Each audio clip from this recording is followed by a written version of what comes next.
Hello, everybody. Hello. Hi. I'm Alexa. I'm the lead QA here at BYG, and we're here to play Industries of Titan. And I have both of our other QA staff members with me. Why don't you guys introduce yourselves? Hi, my name is Bahar. My pronouns are she and they.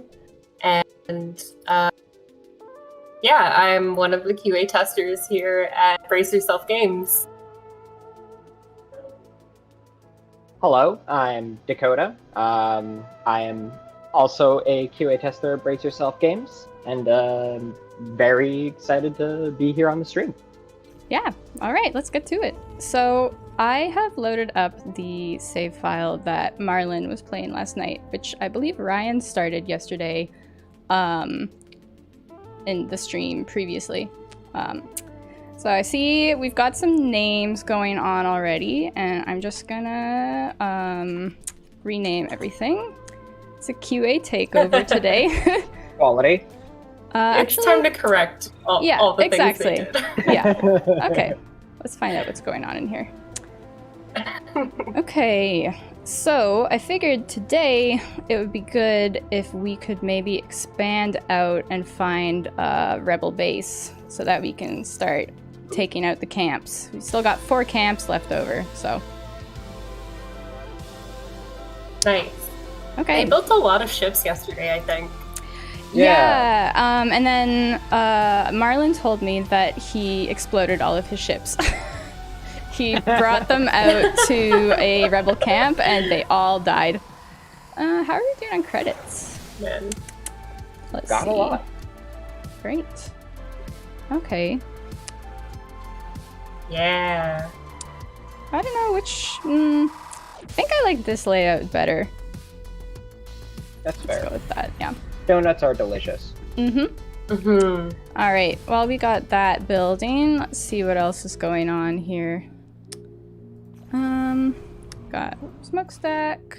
Still waiting on this to get built.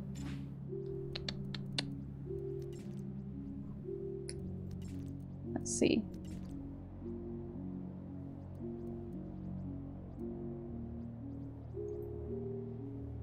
Prioritize that. Oh, this is also getting built.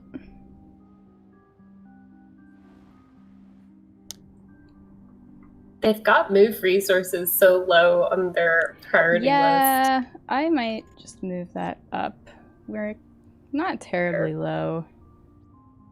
In my most recent city I was playing, I noticed I ended up just basically consolidating all the jobs into one giant folder and then prioritizing everything when I needed it. I like that idea, actually. That's really cool. It was really messy. How are we doing? But it does allow for really precise prioritizations.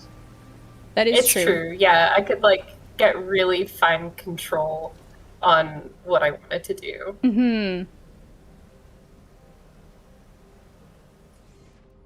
Marlon, we're not grading you. You did very, very well. Yeah. What fun QA thing can I name this, though? Right now it's Area 51.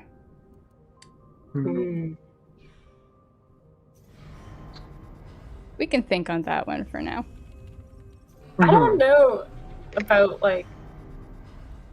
the only thing I could think of is a ticket number for a specific issue.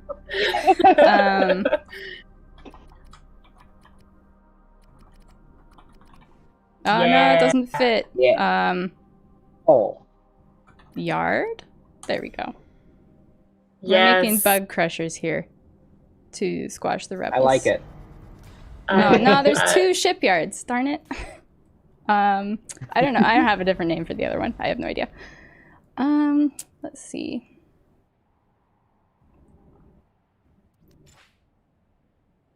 Some of the pop are dying. Uh-oh. Where are our residential buildings? They're all over here. These ones are getting stuck, so I'm actually just gonna restart them. I think that's a known bug right now. I believe we actually do have a fix for it. It's so hard to remove myself from QA brain. I can dig that.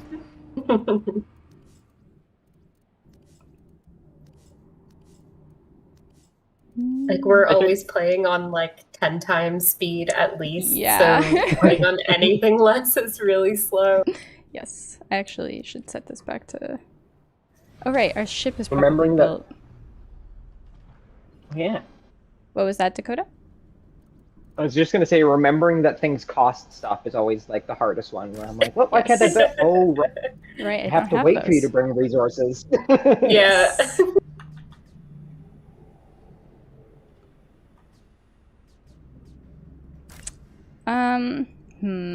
What else? These ship layouts are so much easier to think through now that generators aren't manned by employees. Yes. Oh yeah. I think that's a good change. Yeah, I don't recall how long ago we made that change, but at some point during early access when we were on Epic, the generators were only operated by workers, which meant that you had to make sure they had a clear path. Yeah, you had to be really careful. And it took so many employees just to have the ship running. Oh,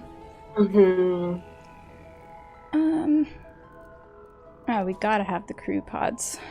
Oh yeah. So this is a fun trick. Workers can walk through the crew pods because they're just kind of empty space. They have to go in there anyway. That. So this is my Alexa. fun little strat for me. I never thought to do that. Now we know.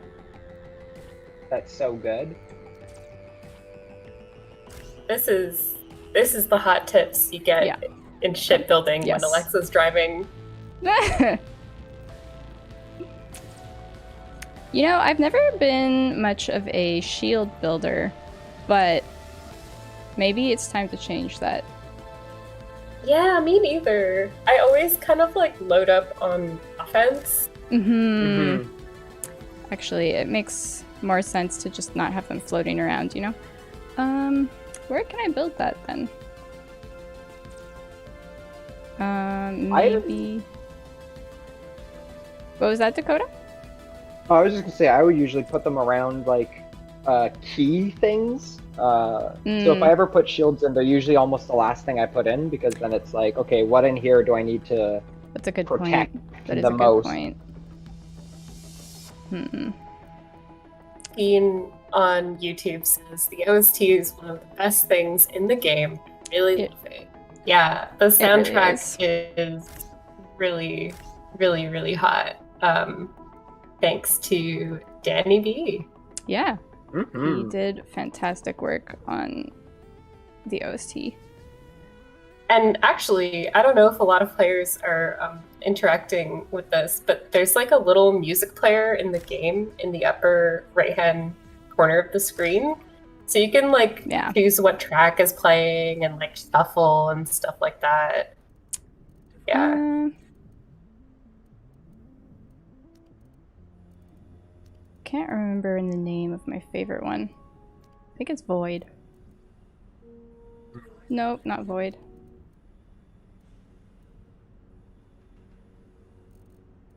I do like Warning a lot, though. Okay, let's see what we're doing here. Despite how often I play this game, which is like pretty much like 8 hours every day, I'm actually not very good at building ships. It's generally not something you really have to focus on doing. I never know what to do. Day-to-day. Yeah. Maybe like that. How many weapons do we have? Okay, we've got all 4 of our weapons now. Nice.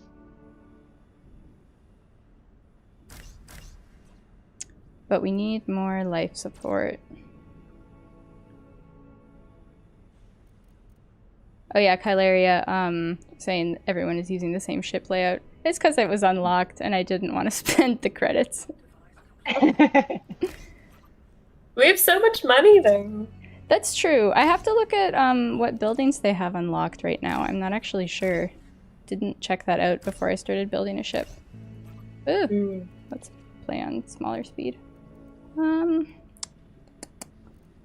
Okay. Yeah, it might be good to get more workers now that there's so many on ships. Oh shoot, yeah. I don't have a lot of guys at all. Ooh. Okay, gotta convert some of that pop. That's true. We do have quite a few. How are we doing here? Okay, well, we'll check in on that in a moment. Raptor Jeebus, this would be Alexa from the QA lead. Hello. Or the QA lead. Yeah. And if you guys wanted to reintroduce yourselves as well for people who are arriving late. Yeah, I'm Bahar. I'm also part of the QA team. And I'm Dakota, also part of the QA team.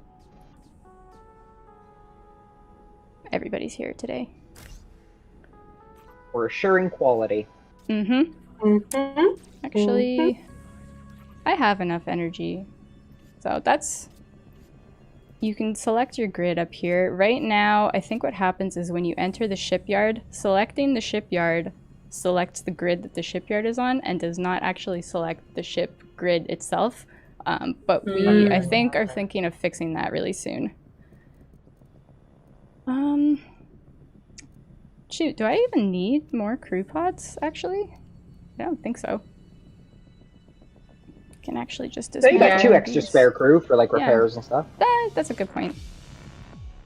And yeah, don't need to do that.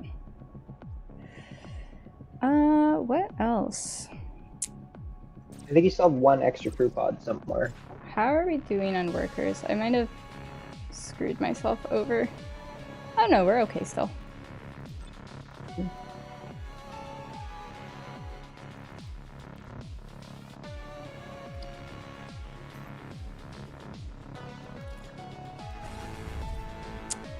Okay.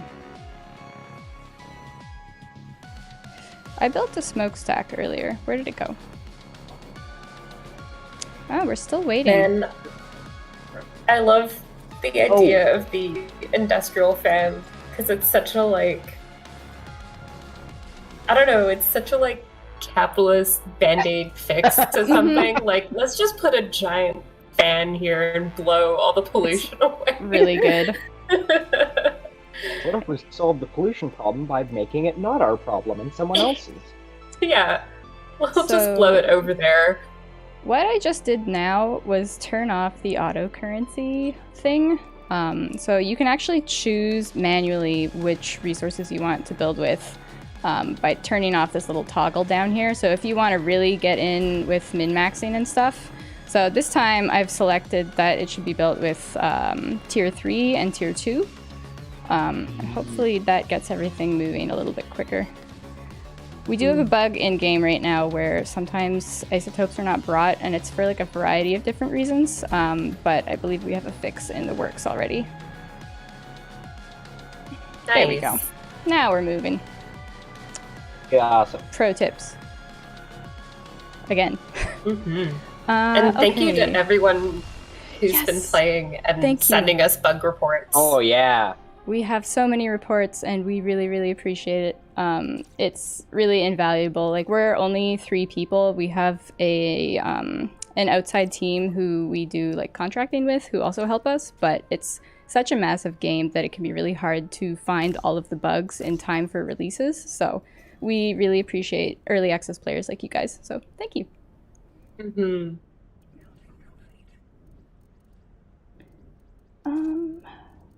I don't know. What do you guys think about this ship? I guess we could add some shields. There's some space. And try the automated shields. Yeah. Oh, the city is draining batteries. Oh no, because I built all that stuff. Yeah, that'll do it. Let's put that there, and maybe that there.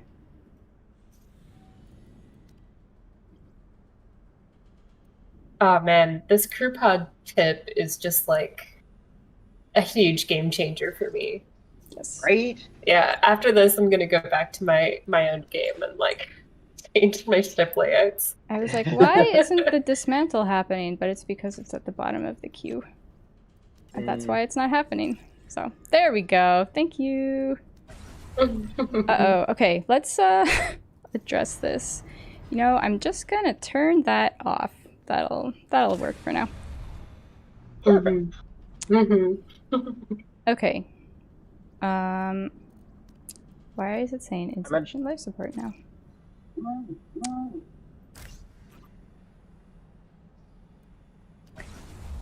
So let's. I believe they were intending to connect these earlier. Oh, yeah.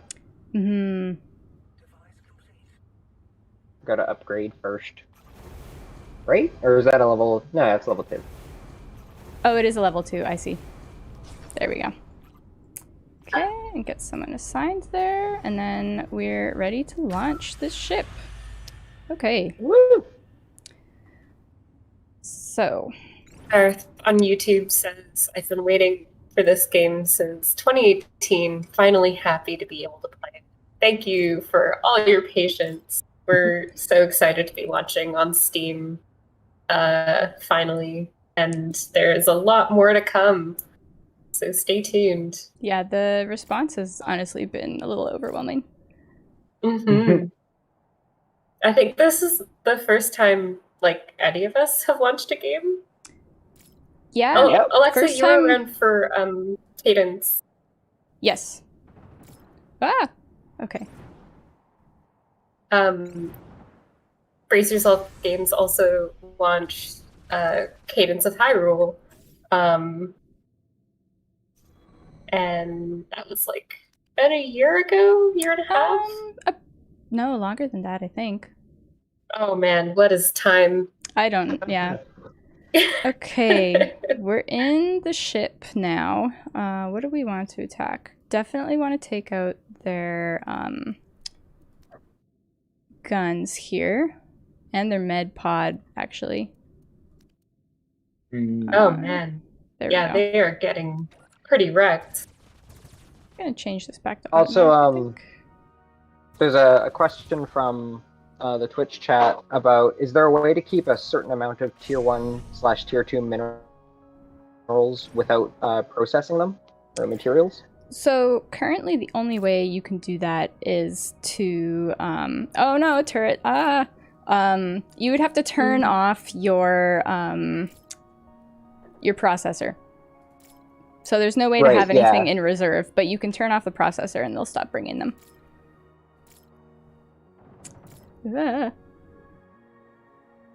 Okay, are we still in range of the ship? Yeah, we're still in range of the ship, but the turret can't get us.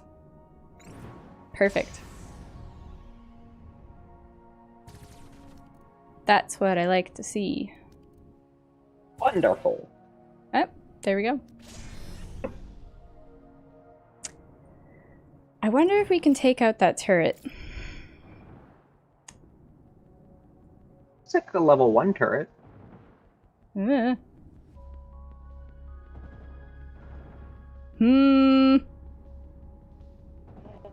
feel like this might... yeah, we might want to come back. We might want to come back. Yeah. Maybe a couple of our ships could, like, gang up on them. Oh, wait. Yeah. We don't have other ships than this one, do we? Not yet. Not yet. Okay. Ooh, we gotta get some more I like power going. your moxie. Yes. Not yet. Not yet. Okay, we gotta get some power going. Where's a good spot? That's kind of nice. We can build... Ooh, we're running out of stuff here now. Oh boy. Turn back on that. And how are we doing? We've got some minerals going. Let's see. Do you have any isotope income anywhere? No, it doesn't appear that we do. So maybe we should actually start looking for an isotope node. Oh, that could help. Yeah. We could also buy some from council. That's a That's a good point. Ooh, that's an ugly ruin. We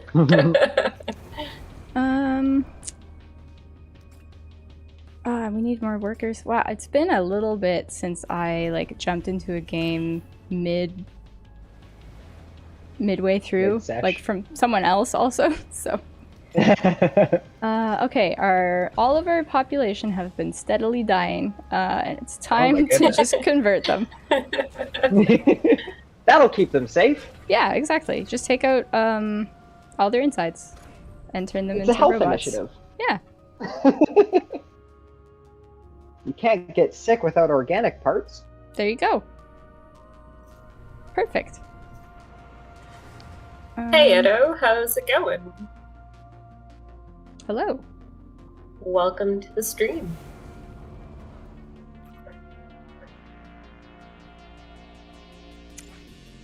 We have like no workers. Okay. Gonna take one person out of there. I don't need this right now. Let's see, what else can I do? Okay, you're at the mine. We could take some of the crew out of the ship. That's not a bad idea, actually. Let's see. Oh, yeah. Oh, I wanted to repair this. That's why I'm in here. Yeah.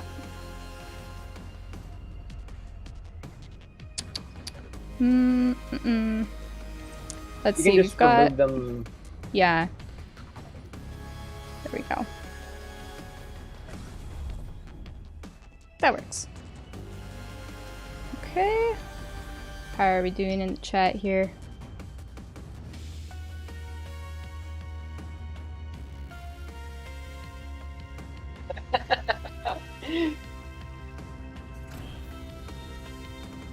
System Chalk says safely and efficiently converts insides into waste. Presumably once restaurants are implemented, there will be profitable use for the waste.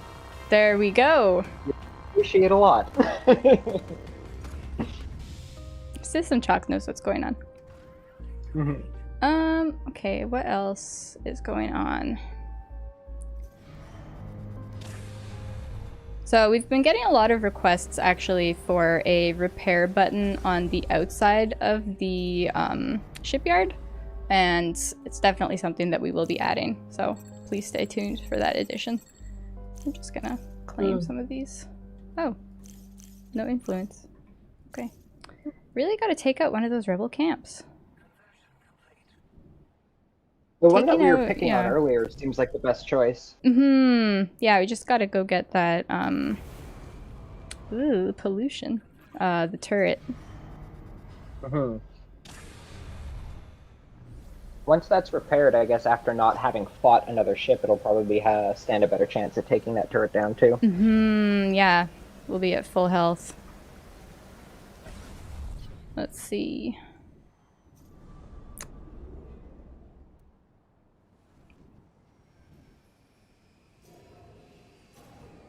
We can survey that. And we gotta convert more workers.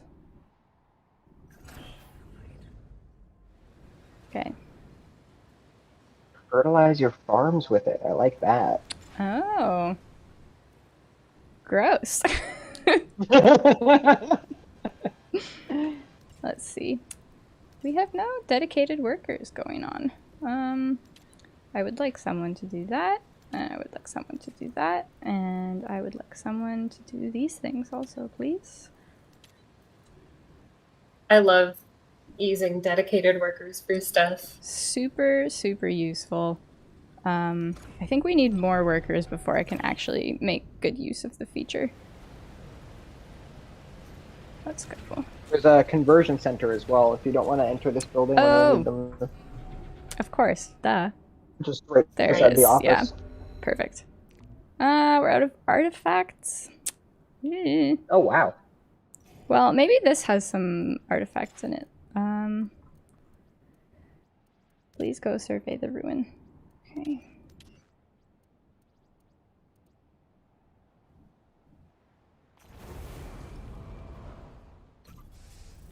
Sorry, Chad, I've been ignoring you. It's hard for me to focus on two things at once.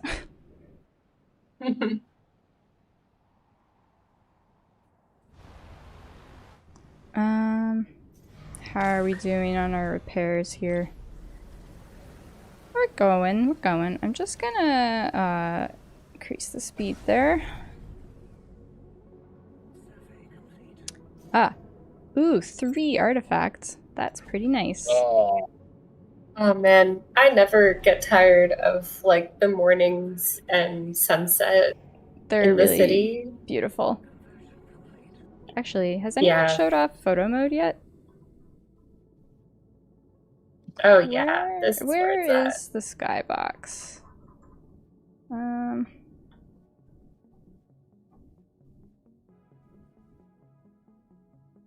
There's the city.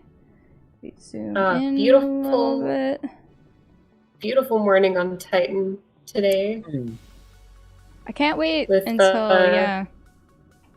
Heavy Where's the- pollution and It's not too artificial sun. smoggy. It's not too smoggy.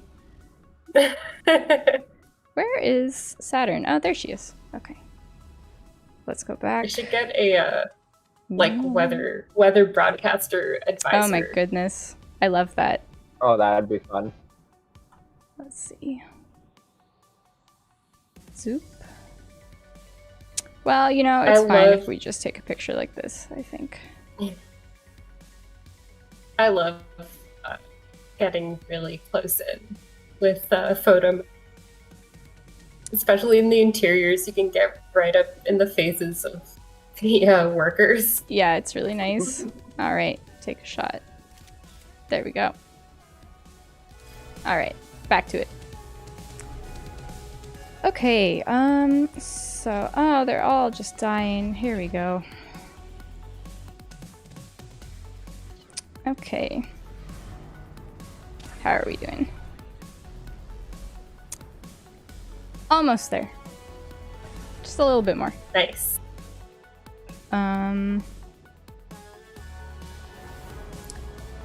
Just add one more there and convert one more person.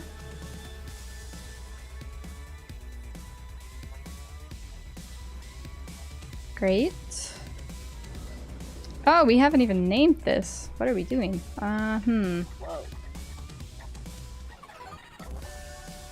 Yeah, System Chalk says, like, notes the vignettes in the photo mode. our lead artist Antoine put all those vignettes in there and like based some of them off of like traditional cyberpunk like color schemes. Mm-hmm. Cool. Yeah, so you can get some really, really cool shots. I say traditional cyberpunk, like there's a tradition. There we go. Oh, another toxic rain. Yep, another. Mm-hmm. Okay. More acid rain. Okay, ship is repaired. Let's do this thing. And Let's actually, go. I'm gonna build a few more of those and add a command center out here. Probably need some power also. So there we go. All right. Venture forth. Let's go. Okay, here they are. I think that was the turret. Nope, the turret's over there. There it is. Oops. Okay, we got this. We got this. Yeah. Oh yeah. Yeah, we got this sorted. It's fine.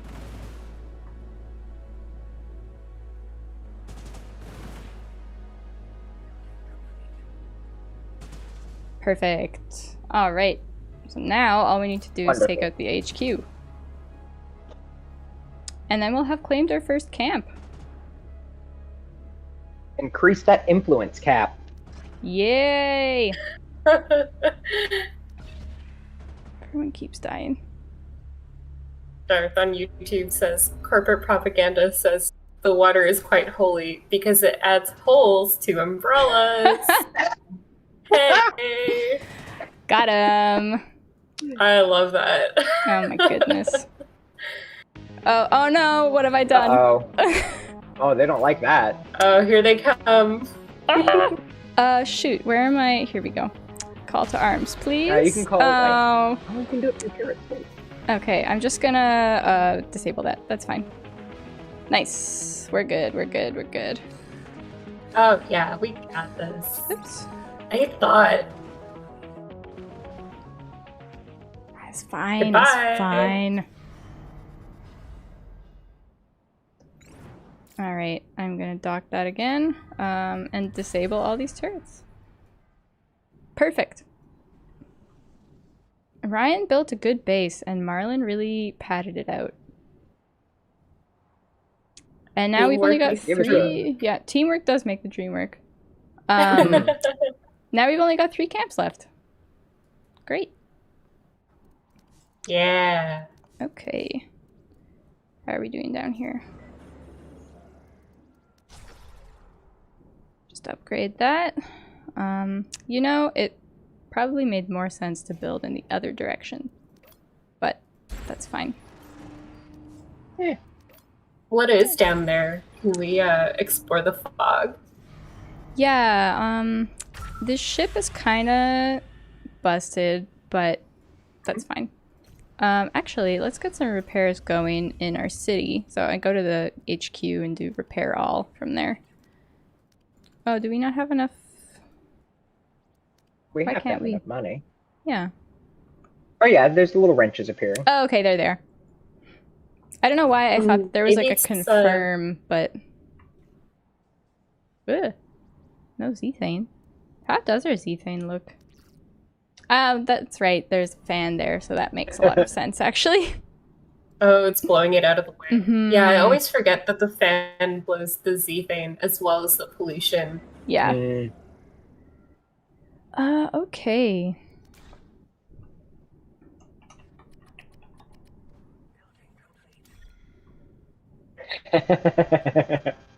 Assembla is the bug tracker that we use. Let's see. Ooh, Ooh. they should name Uh-oh. Rebel Shipyards U-Track. Ah, that's a lot of turrets. That's quite a few turrets. Okay. We're gonna have to reassess. We need some heavier arms here. Yes. Okay. Um, Also, we have a question in chat of how big the actual map is, or is the map random depending on the rebel camps? So I believe the map is always 64 by 64, but the normal standard game, I think, has 4 camps. They're all kind of randomized. So the whole map is randomly generated every time you start a new game, but there are certain elements like the rebel camps and the council building and the spaceport and your HQ that will be consistent throughout all of your games because they're gameplay elements. But yeah, otherwise it's pretty much up to chance. You can also make custom maps, so I think the maximum amount of rebel camps you're allowed to add to a map is 15? Oh my god. That seems like way too many. That would be such a tough game. But if someone tries it and beats it, let us know, because that's crazy. Yeah, I would love to see someone beat that. That'd be really, really, like, mad props to whoever can do that. Absolutely. I guess I could just kind of left this, like, half-built. It's fine, whatever. Well, like, I guess, yeah. Kevin Sims asks on YouTube, was this game created in Unity? No, this game was in Unreal Engine 4. But our other game that's also in early access on Epic, Phantom Brigade, was created in Unity. Yeah. Excuse me, created in Unity.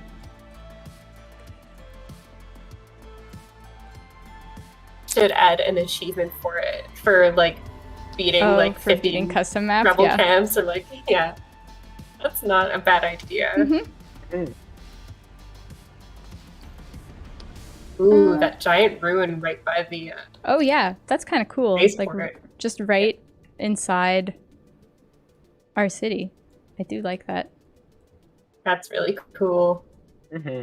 I feel like that would be like a tourist destination for Pop during leisure time. How are we doing? Meet me at the giant ruin, bro. You know, the one that's like full of trash. Who knows what's in these? It's true, it's a mystery. We don't know. What was that, Dakota? System Shock was asking if the beating 15 rebel camps achievement will be called Go Outside Now. Yes, thank you. I docked this ship and then never repaired it, so I'm just gonna start building another one here as well. Okay, let's build something that is different. This one's fun. That's weird. Fun.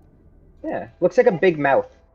Yeah, it looks like a big old dinosaur. I don't have enough. Darn it. I've gone too ham building things. Is that mine, like, already stripped? Mine? No, it's just level 1, I guess. Rich. Yeah, that's a good point. Maybe we should upgrade that. Well, it's a nice that. amount. I don't even have enough isotopes. Man. Okay. We have so much influence, though. You know, that's true. And also, I've got all these ruins that I haven't been using. So, my go-to, I almost never use the buttons over here. I use I can't mouse over it, but you see on the tooltip there, there's a hotkey that you can use. So it's C and V, just V, V, V, V, V. It's much faster if you have access to a keyboard. Kevin Sims on YouTube says, what is the current state of early access? Is the game feature complete, or are you still adding more features to the game?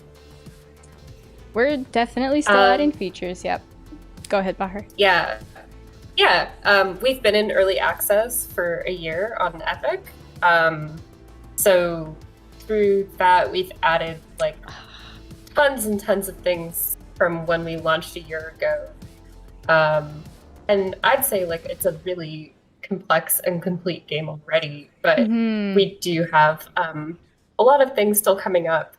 In the game, when you start a new game on the main, on the main menu, or you can check our website. We have a roadmap of the features coming up in the next like 3 months, I think. Yeah. Yes, I believe so.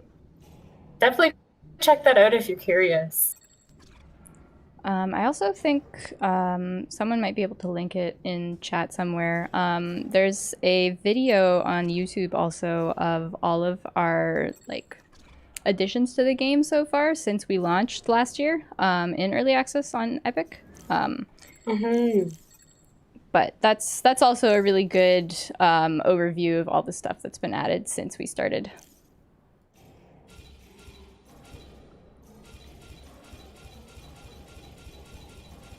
Sorry, I'm gonna go a little fast here.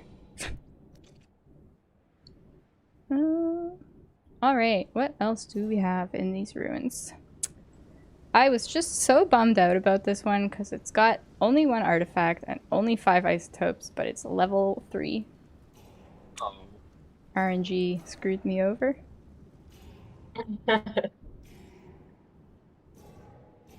Should call it the achievement for 15 rebel camps. Rebels yelled, or something funny like that. Yeah, that's really good.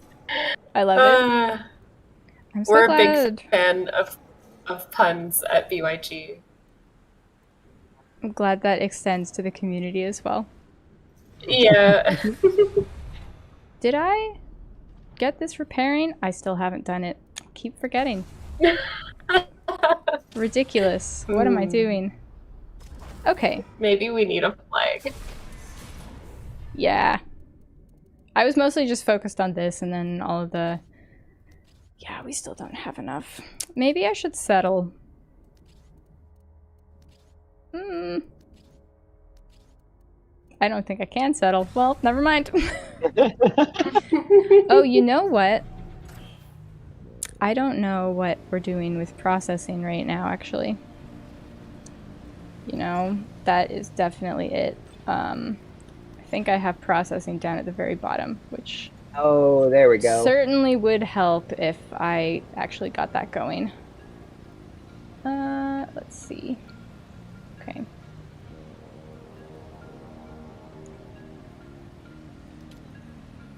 I'd like someone to supply the smokestack also.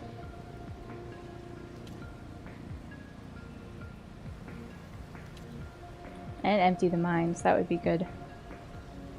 Oh, they're empty. I'm curious to see how many of like each different tier of stuff we have. So, looks like mostly... Yeah. Mostly tier 1. Definitely could be taking advantage. Yeah. Well, at least with 100 tier 1 things, we know once processing picks up, we'll have resources in no time. That is a good point. Let's get some people salvaging, or surveying rather. Oh, yeah.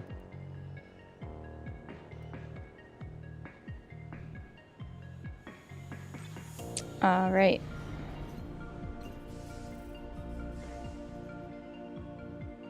And we've got all of these up here.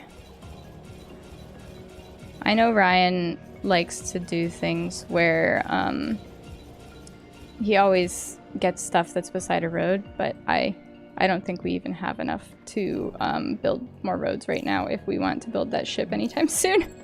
That's a good point. Yeah. There's like earlier on when we first introduced the transportation hub, they used to have ranges too. Oh yeah. So like I think in this city we need at least 2 more transportation hubs or something if that was still the case. But yes. That was also removed. How are we doing? It's nice that there's an isotope node up there too. Yes. No, I'm gonna take that out. Oh, is there? Wait, isotope mine. Yes. Perfect. Oh. Nice, nice, nice. I would like these to be prioritized. Okay, not bad, not bad. Oh, we're so low on everything, though.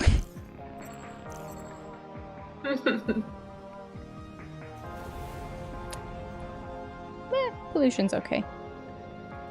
Thanks, Lord Lecter. I'm glad you're loving the game so far. Yes, thank you.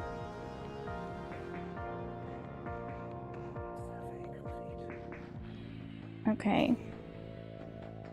Just waste? Seriously? Rude. Stinky That was a ruin. waste of time. Stinky, stinky ruin. It was a waste of time. Oh well. Still doing alright there. Okay. What is inside these? How? Okay. Yeah, I'm gonna have to build it right there. So, maybe we'll get some roads set up here.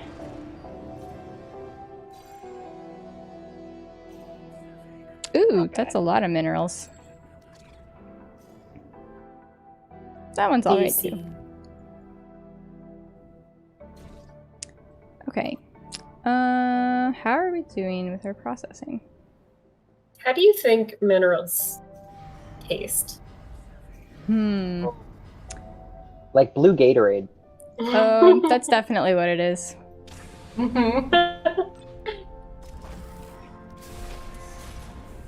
What And are there's Blue like freezes. workers like mining minerals and going like, lick it, I dare you. Isotopes? Is there a green Gatorade? I'm not a Gatorade connoisseur. Is that a thing?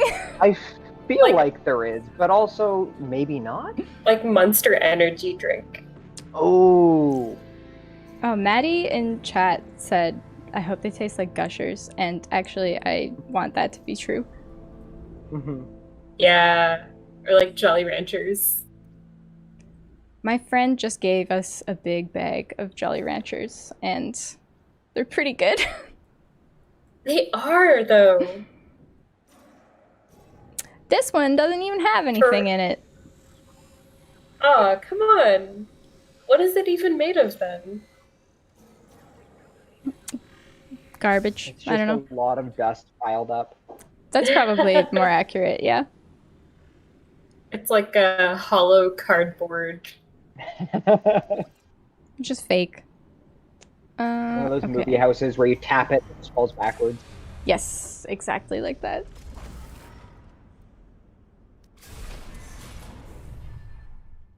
Oh, thank you, Darth. Yeah, it's really, really great to see all the excitement from the community. And so excited to see really enjoying it. Jake Card in chat says that they're a true Gatorhead, which is incredible. Thank you. A gator head. But apparently any color you can think of, there exists a Gatorade in that color. Yeah, I'm not very well Beige. versed in Gatorade. Is Beige. there brown Gatorade? What would that be flavored as? Chocolate? Oh no, Oh, that sounds terrible. that's just Nesquik at that point. Oh, don't like Like that. Nesquik and water. Oh, I don't like that. For international folks, Nesquik is chocolate sauce that you mix with milk and it turns it into chocolate milk. And it mostly just tastes like sugar. Yeah. Yeah. Brown colored Okay. sugar. Yeah. Mhm. Oh, I can build my mine. There we go. Nice. That building with nothing in it was made of broken hopes and dreams. Yep, you're right. It's built of a waste of influence. Oh, I haven't claimed it yet. I might later, though. Just to get it out of the way, you know? There's like a certain pleasure in empty ruins because you can just claim them and get rid of them, and it's like no net cost to yourself. Like you don't have to move anything around, it just disappears. Yeah, I love the 2 destroy buttons on empty ruin. Yeah. It's like, this is so useless. Thank you.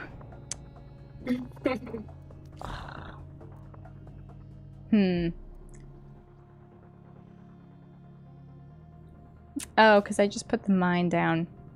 Yeah.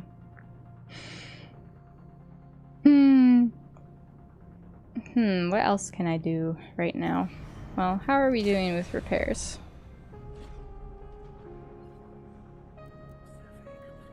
Oh, nobody's come to repair it yet. Darn it. Oh, right. Because it's all the way down here. Dang it. I'm just not prioritizing things correctly. I have no workers. Okay, gonna bring that down. Who else can I remove from their full-time jobs? Lord Lecter's asking what the future plans for the game are, and any info on it. It's actually been a moment since I looked at the roadmap, and I do not have it accessible right now. Does someone else want to look at what's on the roadmap? Open? Actually, you know, I have it. I could just save and go to the main menu and show it off. It's probably worth saving anyway. Yeah, that's a good point. Okay. We'll just quickly show off the roadmap. Okay, so here's our roadmap. In August, we're going to be changing the function of those big ruins you see on the map. We're going to have some new map locations and some other new stuff that we're not discussing publicly right now. And then in September, we're looking at like adding more interesting things to the map as well. And then in October, we're doing the tech tree, which I'm super, super excited about. I can't wait I'm for so everybody. stoked on that. For everybody to Yeah. start playing it. I think people are really going to enjoy that feature. So, and yeah, Yeah, all this other it's- stuff on the side here will be coming eventually. Lord the tech Lecter, tree stuff is- Sorry. Oh, I was just, he was asking if the custom company names, and I was going to say that you can choose your company name at the very start of a game. Yes, that's right. Okay. Marlin's safe name.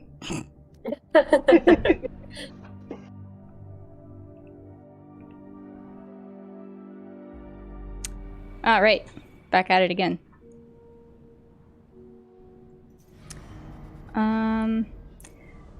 I really want to take this one out of their job, but I kind of need them to keep the pollution at bay because my citizens are not doing so hot. But we convert some folks. Oh, you know, I do have a little bit. I don't have any artifacts though. That's the thing. Let's resolve that. That's right, because I was waiting for more influence, which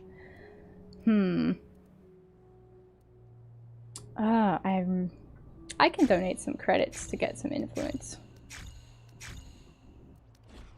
There we go. Let's hunt around for some good ruins. Maybe. Oh no, wait, I'm gonna have to build a...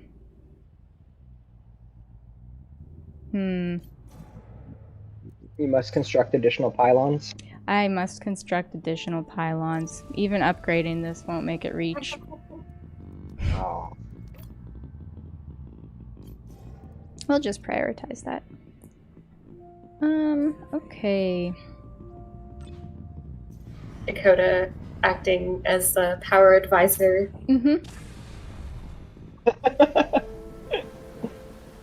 Founder must construct additional pylons.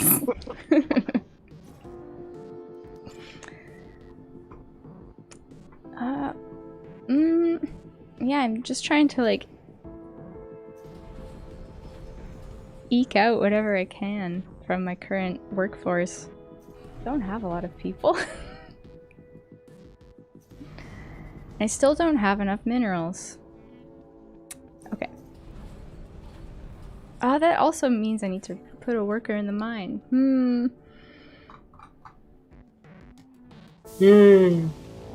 What should we do?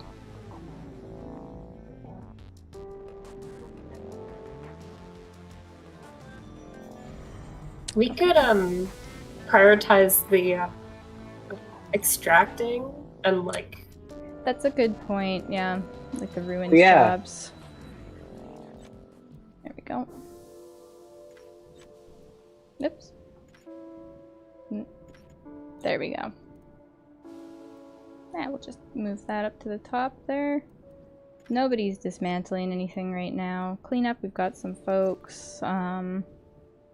Moving resources, not a ton of jobs for that right now. And we've got everybody doing the processing. Perfect.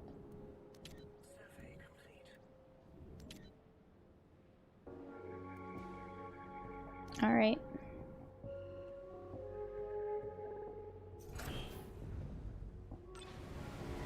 Are we running at a net deficit for cash now? Oh. Oh no, we've just been repairing. Oh, okay. Yes, There we go. we That's are why. repairing right now, so it's a big drain on the credits right now. Bleeding money. It's a big ship. It is. Okay. I just really want to build a second ship. That camp down there is so, well kitted out. It's quite intimidating.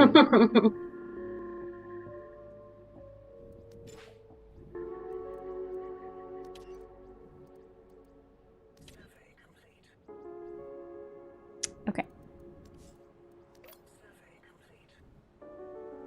Then we can put that there and then upgrade it. That's fine. Okay, let's start claiming some stuff. Problem is the influence. Don't have a lot of it. We've been using it a bunch. I could... Oh wait, we don't have any trade tickets still.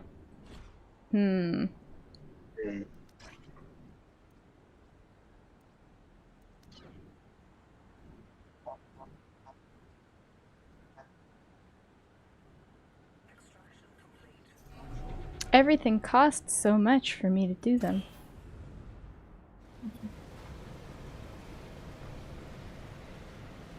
Nothing's cheap anymore. Yeah.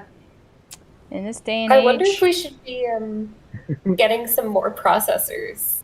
Do they have like a level 2 one? Or maybe an extra one?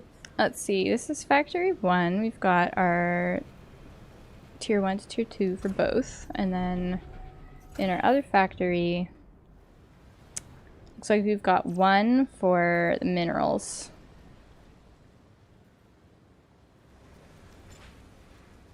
Wait, are we not processing level 3 isotopes?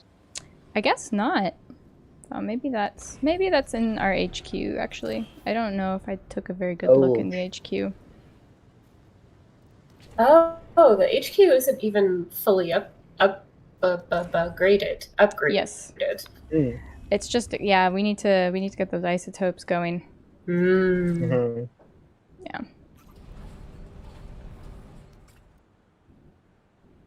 I think in my games I usually have dedicated workers on the processors too. Yeah. It does leave some idle sometimes though. Yeah, it's worth it, I think. Okay, everybody has surveyed all the ruins. Perfect. Okay.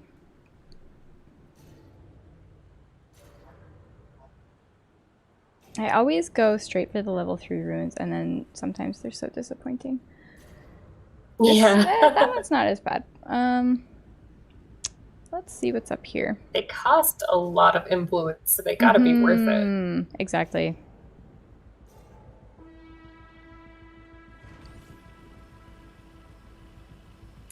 I was hoping maybe we would get lucky with some that don't have any waste in them, but this one. Okay. Yeah, perfect. I'm always hunting for those. They're my favorite. Oh yeah, it feels so good. Or the ones that are just wasted artifacts, because then it's just like an easy choice. Yes. I love decisions I don't have to think about. Yeah. Sure do. All right, we're finally repaired.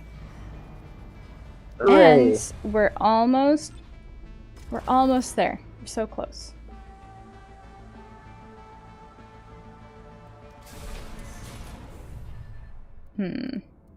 Which one were we gonna build again? We were thinking about this one because it looks like a dinosaur mouth. Okay. Almost there. It's a gator head. Ah! There we go. Oh my gosh. Now we know what its name is already. It's perfect. It's perfect. Yes.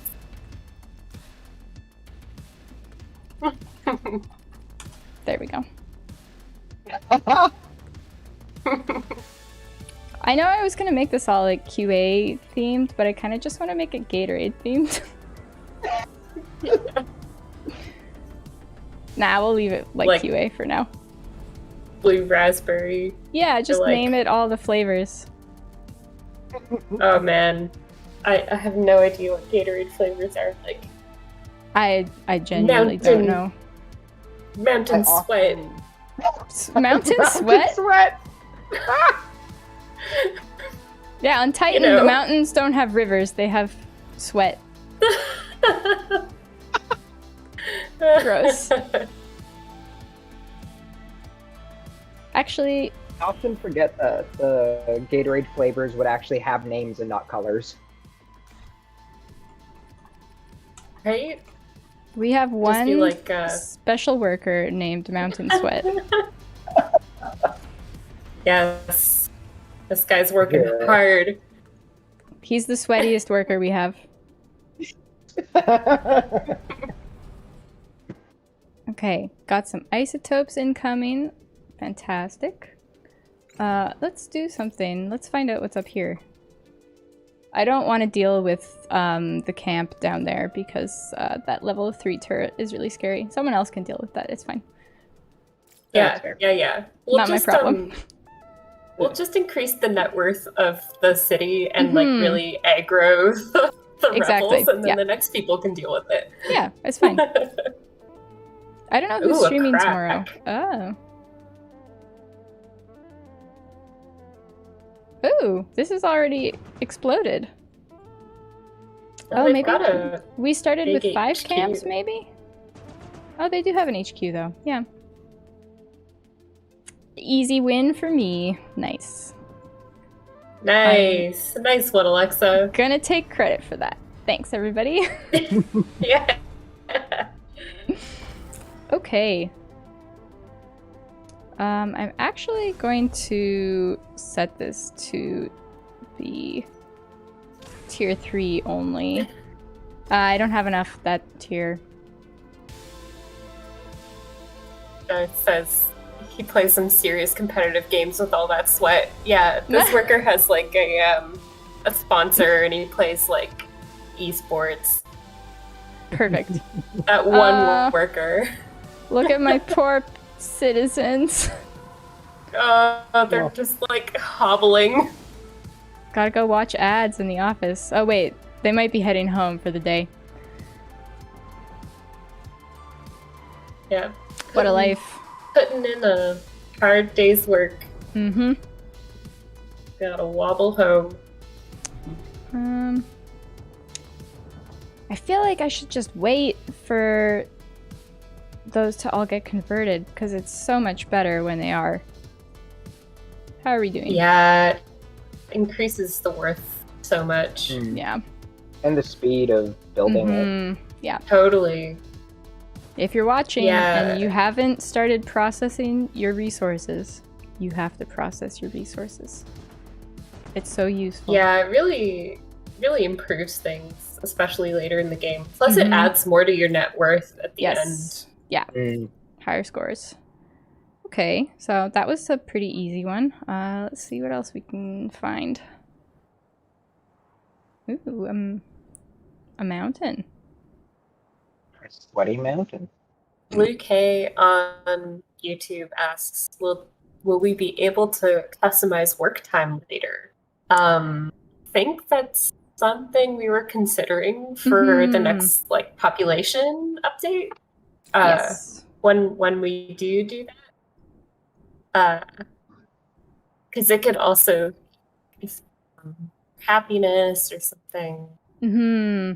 Yeah, if it's there's definitely something we've thought about. If there's anything that you want to see in the game, you should let us know. Obviously, we can't make everything happen, but we do want to know like what you want in the game. So your feedback is really important to us. Totally. You can always let us know via our Discord, or we have a subreddit also. You can definitely reach us there. And the Steam forums now.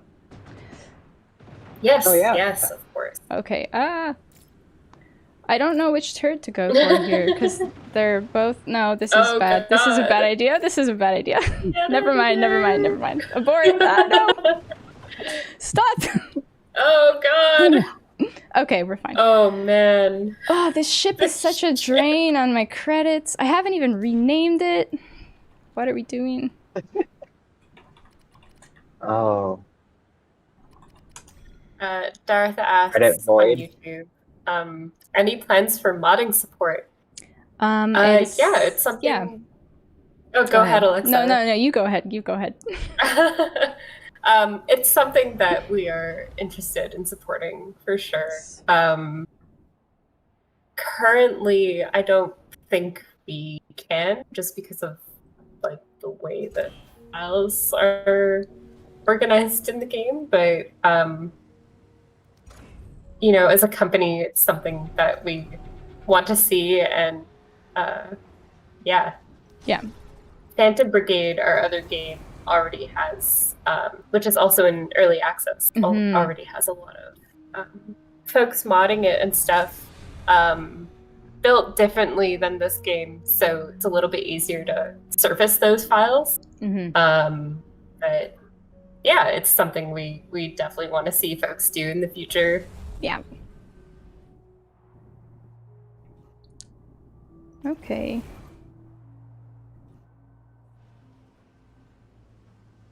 Oh, that's where they're going. You know, Ryan was onto something when he only salvaged things beside roads, but it's a sacrifice I'm willing to make in terms of Not spending money efficiency. on roads. Yeah, and also that trucks are so bad Can't for buy the a ship. pollution. That's true. Which is already a huge problem. Yeah. Yeah, Mountain Sweat is already walking everywhere. That's why he got that name. He refuses to use trucks. It's like, no. Actually, I don't even know if an employee would have enough free will to even express that. It's fine. It's fine. Mountain Sweat does. That's what makes him special. Yes. Yes. Okay, this is going to be the gator head. Perfect. Gator house for the gator head. Love it.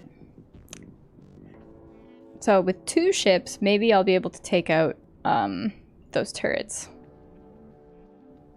I think so. Because you can just bait the attacks with one of the ships, and when it gets low, pull it away to finish off the small one. Yeah. Put that back.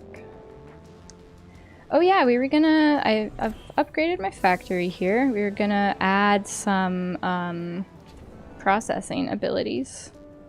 Let's see. Yeah. I want some tier 3 isotopes. So... isotope input. Keep pressing the wrong keys. I'm not used to this keyboard. There we go. Sometimes employees have some weird quirks as side effects. Emoji. When are we getting little cat mods for our workers? Oh, that's fun. Love that. Okay. There we go. And then I also need an energy bridge and some relays. There we go. All right. Tier 3 isotopes. Here we come. Okay. More ways to support, more ways to transport resources coming. I think trucks are going to be the main way for now, but I don't remember if we're looking at more like transport stuff. again, it's one of those things where like we have to assess like how much time it would take to add to the game and how much it would actually bring to the gameplay as well. But it's definitely something we have discussed internally before. So I won't rule it out, but I also can't promise anything. Please tell us, like, please give us your feedback if, you know, you have ideas on how to improve it and stuff. We would really love to hear. Waste module. Oh, I forgot the waste module. Oh, yeah, okay, nice. Thanks for reminding us, Luke. Hey, you got our back. Okay. Yeah, it's all just spitting all over the floor right now. That's no good. There we go. We can add a couple of them. Alright. Why not? I'll add some storage here too, just for fun. And I'm just gonna leave that bit empty. I don't need it right now, so. Oh shoot. Adriano, hope you enjoy the game, and thanks for your support. I wanted to showcase one of my favorite features that I always forget to use. There's a shortcut button up here by the grid HUD, and you can just go to whichever building you want, and it's so handy in a big city when you need to go to like 5 different factories. Yeah, I love that. I keep forgetting to use it too.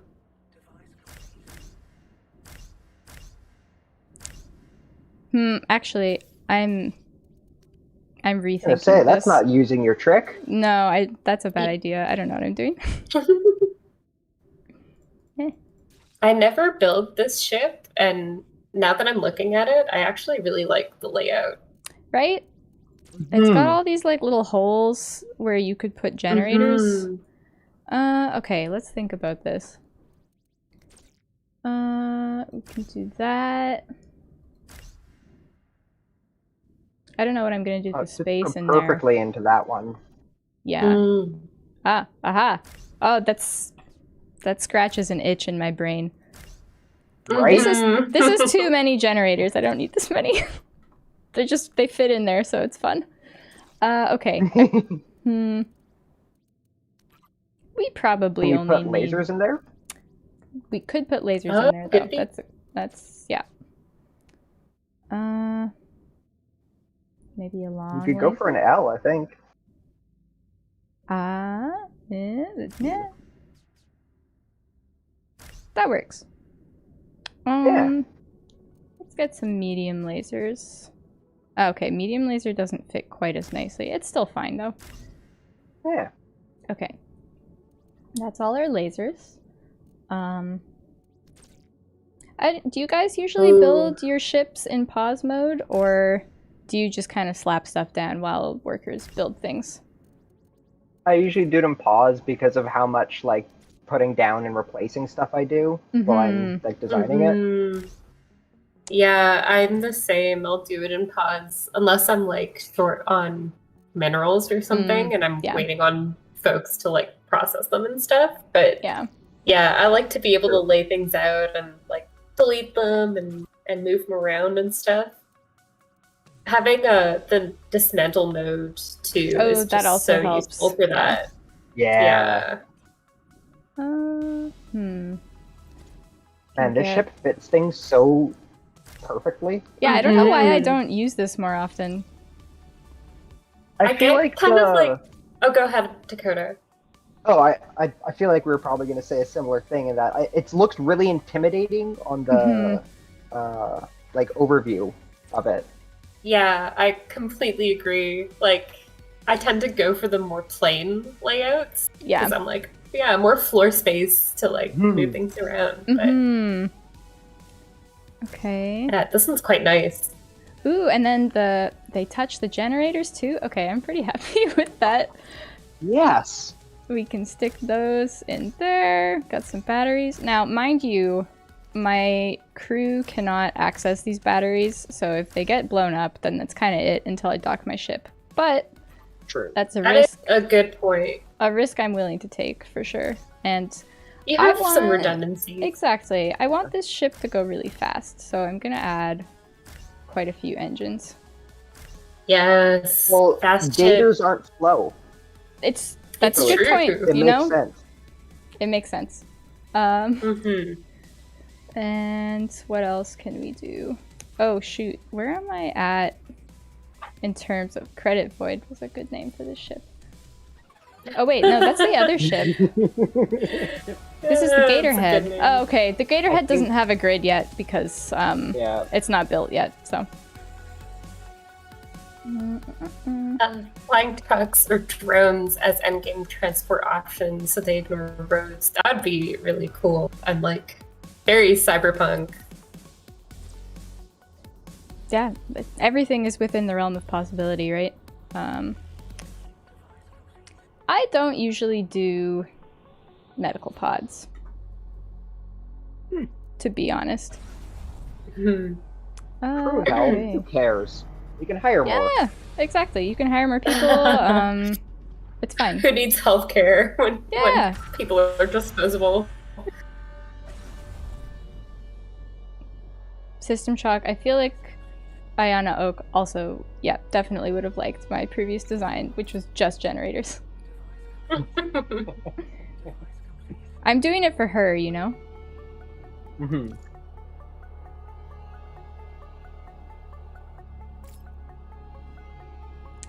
Okay. Who's up here?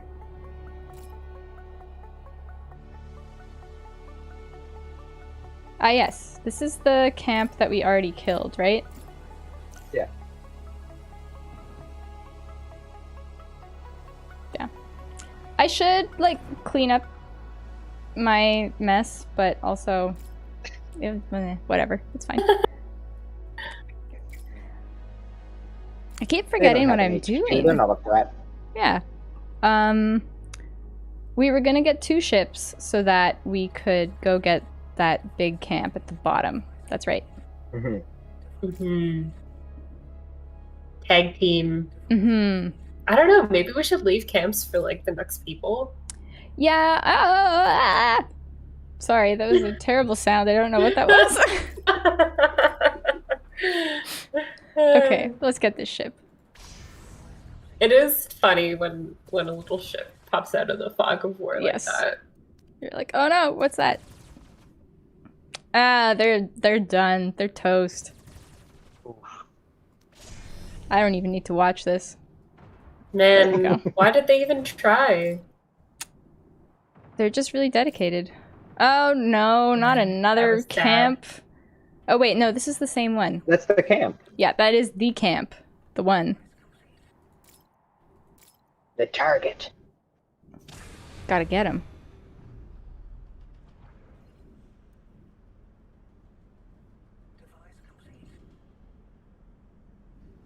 System Shock says, come to think of it, maybe I should load up a ship full of large fuel tanks and fly it over an enemy turret. Maybe it's cheaper than buying lasers. There you go. You gotta innovate on Titan. Exactly. Keen says, the cyberpunk feeling will be complete with the leisure happiness update. Yes. Yeah, I think the next population update will be really, really good. Yeah, I remember when population simulation was initially updated, it added so much to the game, like right off the bat. I'm really excited for the additional updates.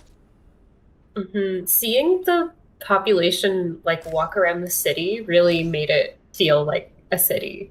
Yeah. Like, definitely made it feel much more alive. Okay, this is looking pretty good. Yeah. You know, I should probably just repair this again.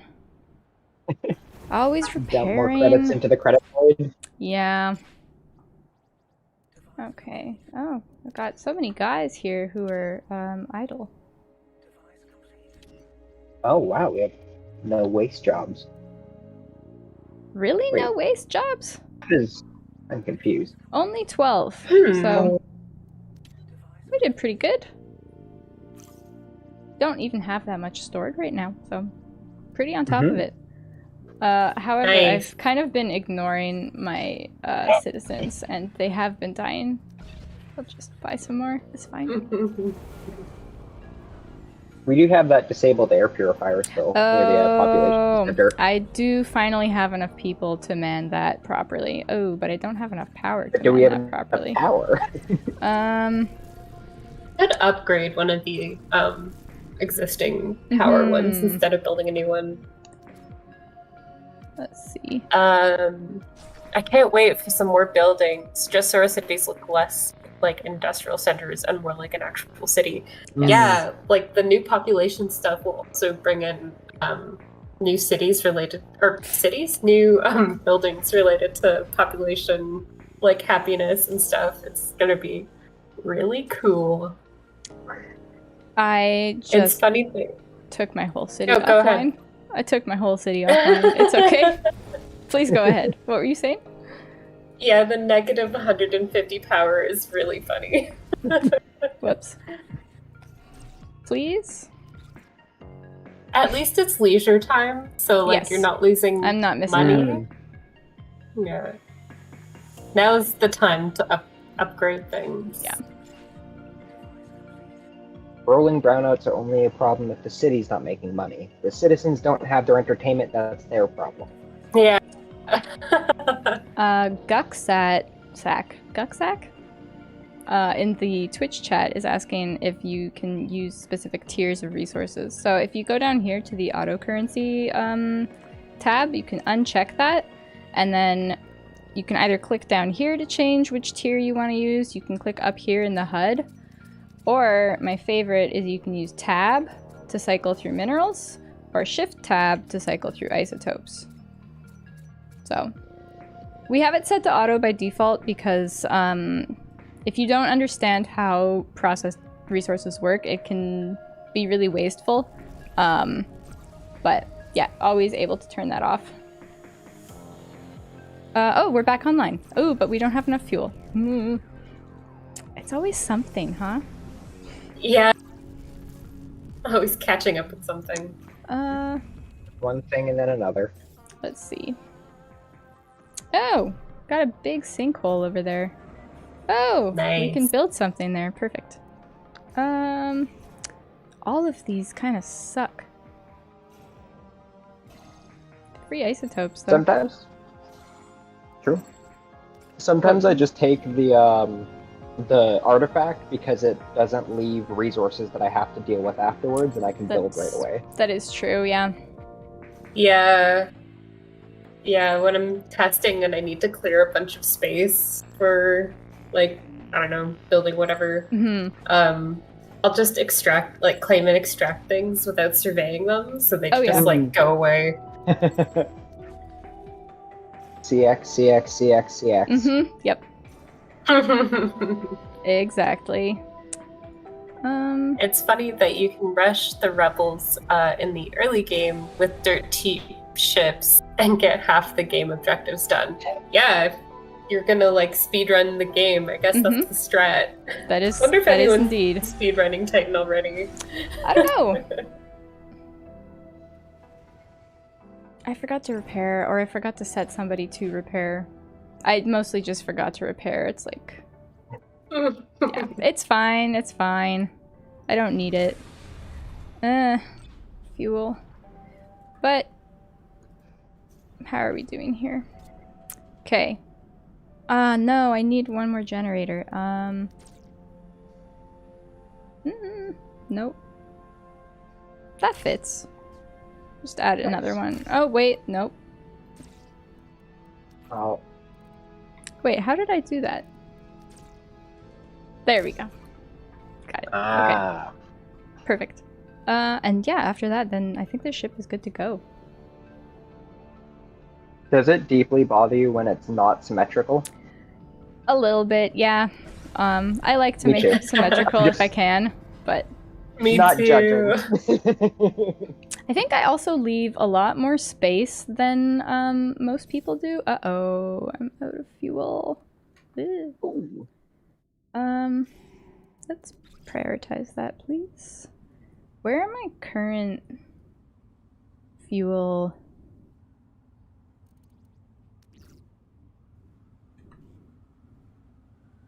There's one. I think it would be better to just go ahead and upgrade it, actually. Gareth says, I totally want the last tier of headquarters to be a massive tower if we ever get upgrades past level 3. Well, if you enter the HQ right now and check out the floors, there is a hidden combat floor. Yes. Oh, and no. That'll be coming later. My whole city is cycling. On top of the 3 floors. Just gonna turn these off. Ah! Okay. So, we are aware that does cause some performance issues, but I'm just going to turn everything off for the time being. Just so we don't have to deal with that. There we go. Now we just have to wait for them to upgrade this. And then we'll be good to go.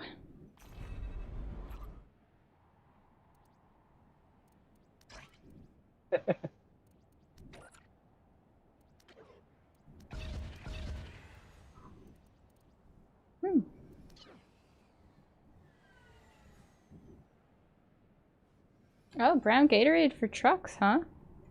There we go. Brown Gatorade is the fuel. What's that taste like? What's fuel taste like? Not good. I don't really want to think about it. Like golden honey to me. So oh yeah, in this game, it does look quite like maybe like lemon. Yeah, it's quite appealing looking. Like a lemon bar. Okay, I'm into it. I want lemon bars. I could go for a lemon bar. Maybe I'll get that after work. Fuel up on that. Oh, Dakota. Blue K on YouTube points out some of your fuel is getting purified by an air purifier. Oh. And it's right beside there. Oh, right beside the crevice. Okay, Thanks we got for our, that. we got our fuel back. There we go. We're all good again. Beautiful. Beautiful. Okay, and then also I can just build another one over here. There we go. Perfect. Oh, and then enable those. Let's see. They probably didn't finish construction yet. No. Here we go, though. Oh.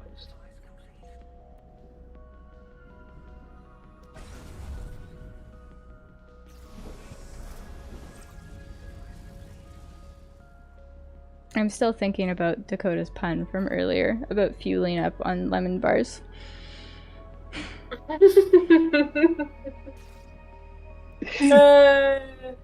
That one almost slipped past me. That's really good.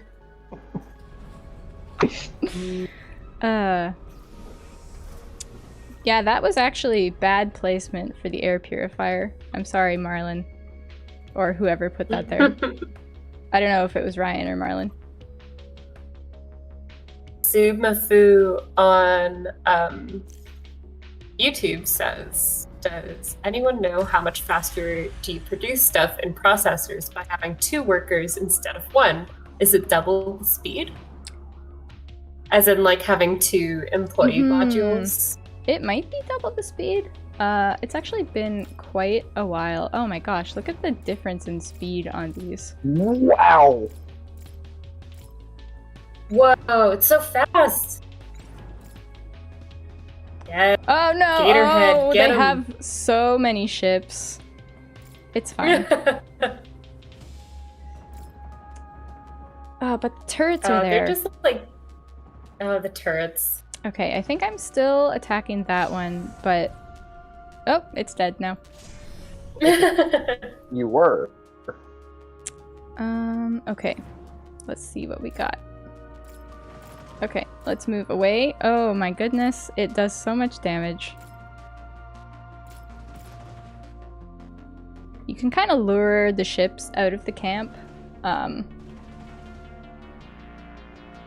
think someone in the chat yesterday, or maybe it was Marlon, said like it'd be cool to have a device on ships that acts as a like lure for rebels. So if you have it built, that they would just like follow you. Oh no. No. Okay, oh, go away. Oh, the gator head. Gatorhead is Gatorhead. not doing so hot.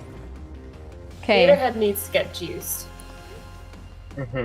You know, this one's really slow, so I'm just gonna keep it here. Okay, plan is we can use Credit Void as a decoy and then destroy that level 3 turret. Don't forget to repair. Oh, yes. Thank you so much. I need something in-game that does... Ooh, 43 HP is pretty low. That was a close one. Let's see what's going on here. Okay, processing is going good. Moving resources going good. We might want somebody to help out on the smokestack. And I would like that building dismantled, please.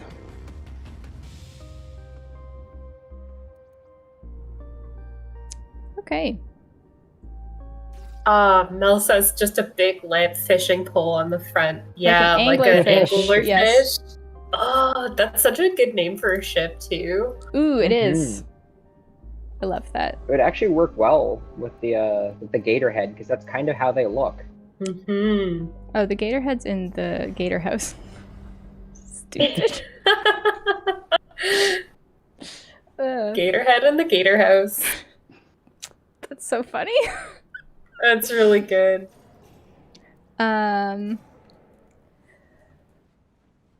What do we got in here? Okay, some of these are pretty nice. Ooh, rebel threat's getting a little high here. Couple of stinky trash ruins. Some of these are not great. 10 waste? It's fine. We'll take it. Whatever. We really for half the waste. Sorry, what was that, Dakota? Oh, I just said 20 resources for half the waste. Yeah. But we made quite a dent in the amount of waste that we started off with. I think that when is we true. started, we had like 500 or something. Yeah, Wow. Marlon, what were you doing? I'm joking, it's fine. Yeesh. Let's put some council monument. That's gonna increase our influence gain, which is always nice, especially when we're expanding like this.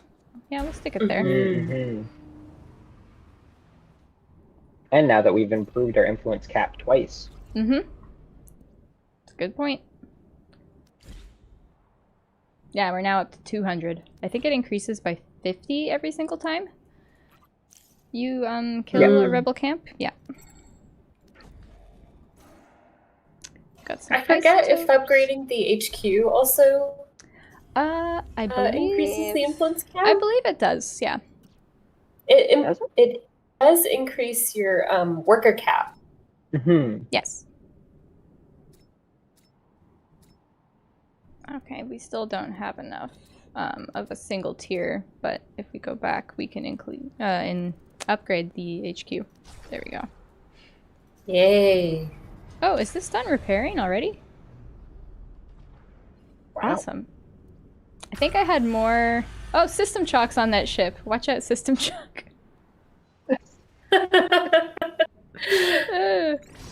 Who else is in here? Oh, Mountain Sweat! No! Please don't die! Our best workers are here. Oh my The goodness. Gatorhead has really become the hero ship. It really Yes. has. Okay. Credit Void, I don't think you have anything.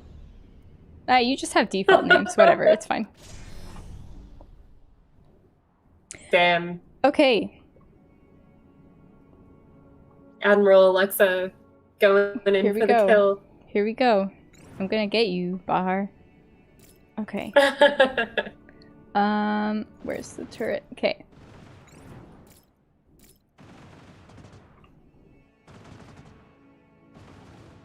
Oh no! Goodbye. Goodbye, Credit Void. Goodbye, Credit Void. Okay, it served its purpose. Okay, now go away. Run away. It's fine. Nice. We did it. Okay, awesome. Tactical retreat. Mm-hmm. Perfect. You know, well, we're really short on minerals now. What happened? Why are we so short on minerals? Oh, that's why. That'll do it. Okay, we gotta get some more minerals here. That one's not so bad.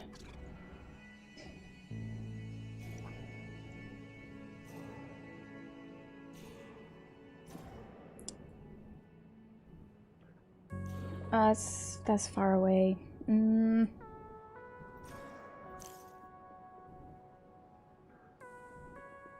going on here? Nobody's picking those up. Oh, move resources like all the way at the bottom. Okay.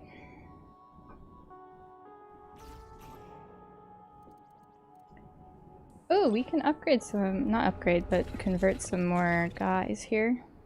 Nice. Oh, wonderful. Make up for some of the guys we lost on that ship. Yes, Yeah. yeah. Rest in peace.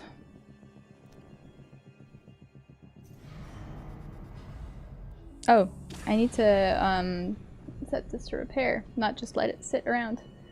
Yeah, now I really, really want that button on the shipyard instead of having to go inside. We'll add it. I think we've already confirmed that we were adding that. Last time I played, I noticed Rebels don't repair. Yeah, I don't think they do. They don't have enough credits to repair. Mm. That's my reasoning. Mm-hmm.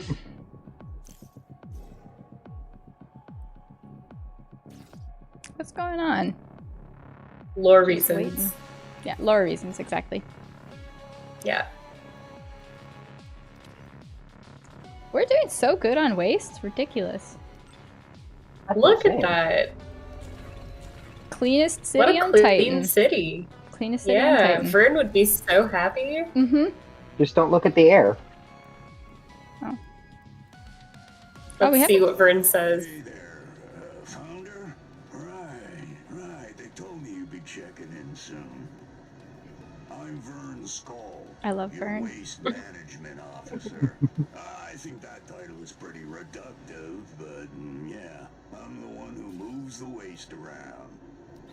You make the trash, I move the trash. You dump the trash, I burn the trash. It's a beautiful partnership. And boy, It is. you do have a lot of trash piling up around Well, your not city, really, don't but- you? No worries yet, though. We'll handle it later. Thanks, Vern. I love Thanks, being Vern. able to just phone the advisors whenever you want. Like, we've already done most of this stuff because we know how to play the game already, but it's really useful if you're stuck and you need a tip. Oh! Mhm. I was wondering how to reproduce this, and I think it's just by upgrading. Oh, nice. Oh. So, for those who don't know, we have a bug that's being reported in the bug reporter now by a lot of players, where a power plant will actually be providing power, but it'll look dark and disabled like that. And Yeah. so far, we haven't been able to reproduce it on our end. So that's cool. Yeah. We got it now. Okay. Live on the QA stream. I was like, oh, let's build a decoy ship, but I don't have enough credits or resources to do that, so we're not going to do that right now. We're just going to keep doing this, I guess. Where were those conversion capsules? I think they're in here. Yes. Okay, I think the rebels are just like anti-council. Yes. The rebel leader has a whole write-up, I think, in the codex, if you want to kind of know what the rebels' deal is. Yeah. They hate the council, and they hate how the council like treats workers. It's disposable and stuff like that. Yeah. Much like how we're treating the workers. Yeah. Except for the brave souls and the Gatorhead. Yes. Yes. They're special. But that's also sort of why, like, as you expand, as you upgrade certain parts of your city and like get more net worth, the rebels kind of like see what's going on and come at you. Yeah, which they're about to do very, very soon.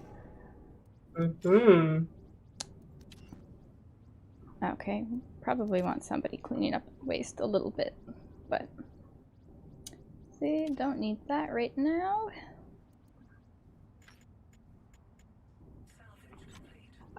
I do a lot of micromanaging of my priority list. I don't know if that's the same for everybody else. I just like staying on top of stuff.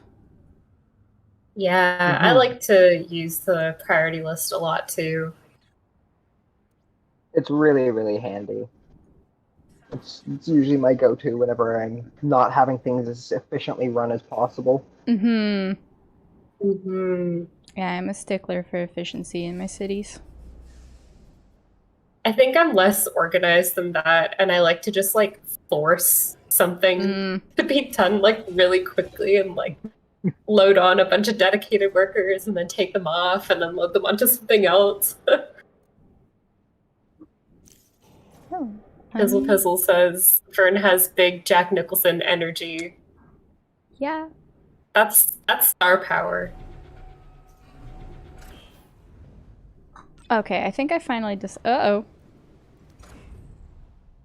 Oh, here they come.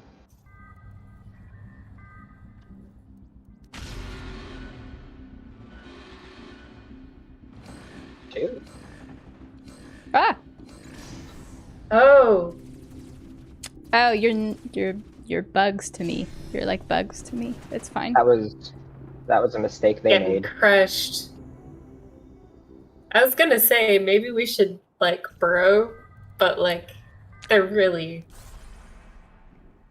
Nothing. really not it's worth just it. nothing. It's just nothing. Yeah. But they did do a little bit of damage. Just repair. That's right. What I was gonna do is, let's use a shortcut. What factory is that? Factory 3. I'm gonna rename that.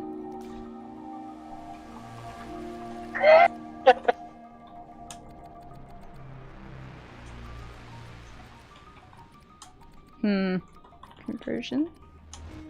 There we go. Nice. So, what I was gonna say is, in here, we have all this space. I'm just gonna add a bunch of conversion capsules.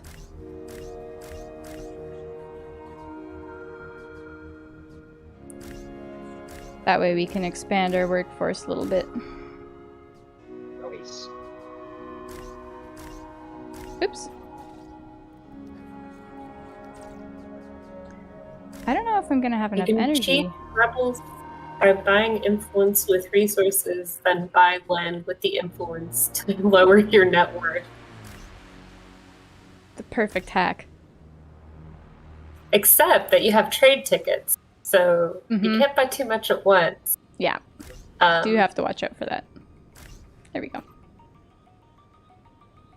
That works, right? Yeah. Yes. Looks like it. Perfect. That's great placement. Well done. Thanks. Yeah, I love those corridors. Gotta have the corridors.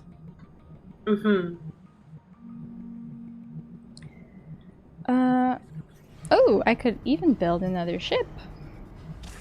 Ho-ho. Let's see. So what I was thinking was just a ship with basically nothing in it, like just a couple of engines, because we just need it to be a decoy, right? I guess it would be better if it did some damage. I guess for that, you don't necessarily need it to be one of these huge ships, too. If you're just going to, like, load it up with engines, then it won't cost as many minerals. Yeah, it's more the extra hull strength is what I'm really looking at. Oh, yeah. Good point.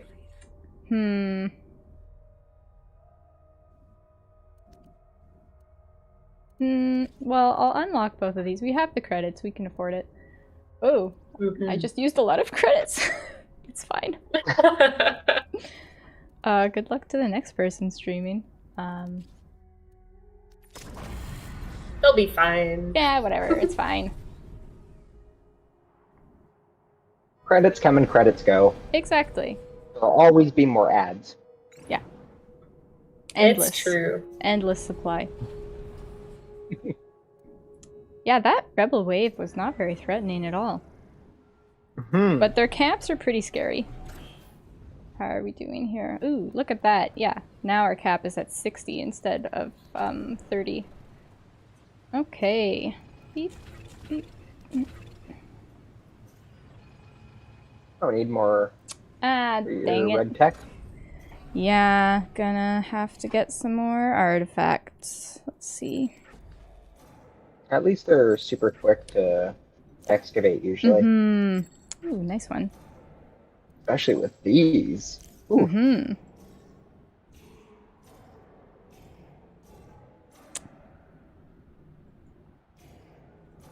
No. Come on. Ah, here we go. There we go. Stop. Wrong one.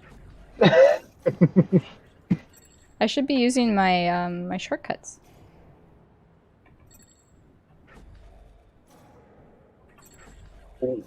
There we go. 3 up. I'm all out of influence. Oh yeah, our council monument went up. I like the sound when you select the council monument. It Sounds reminds so- me of those logos at the start of like educational VHSs. Yes. The THQ of Titan. THQ is not educational, Yes. but yeah. It's the most recognizable one. Yeah. Oh, all of my people are dying. Well, conversion isn't dying. It's more like a long nap. Yeah.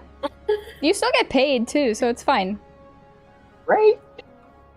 Leo says it's completely voluntary, so Oh yeah, you let's give him a call. What does he say? Greetings, Founder. So glad to finally meet you.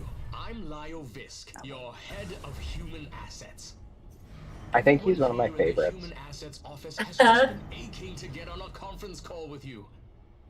Our philosophy? Eliminate cost centers and build human efficiency.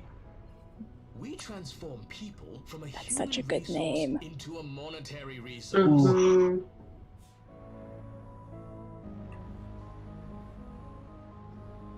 Yeah, Lio Visk is definitely one of my favorites. He's just like such a perfect epitome of like the stoked marketing person with zero conscience. Yep. Yes. The line about like, oh, we've just been wanting to get on a conference call with you. Too real. Too real. Yeah. Okay. Big ups to our writer Lulu and our writing intern Tina. Fantastic. They did work. such great work on this game.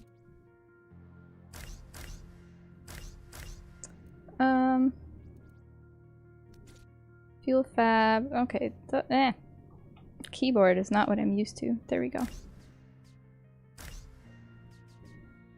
Hey, Bobby. Thanks for supporting us on Epic. We really, really appreciate it. Thank you so much. 6 engines. Is that too And many? yeah, all the future updates and stuff will be coming to still both Epic and Steam. Yeah, so we're planning on having updates go out at the same time. So both stores will be in sync with each other.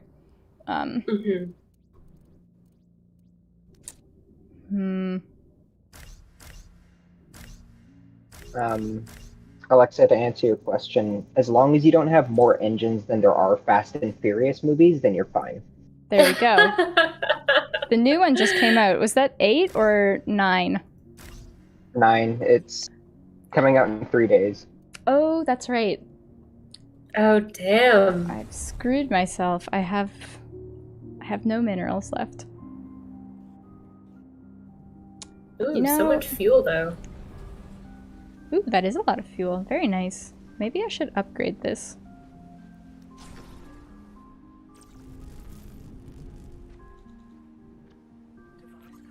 Oh, just say suck like that. Weird. Do we have any mineral patches around? Pretty barren. Yeah, we would have to Just down to the south expand. there. And I don't think we just don't have enough stuff to expand right now.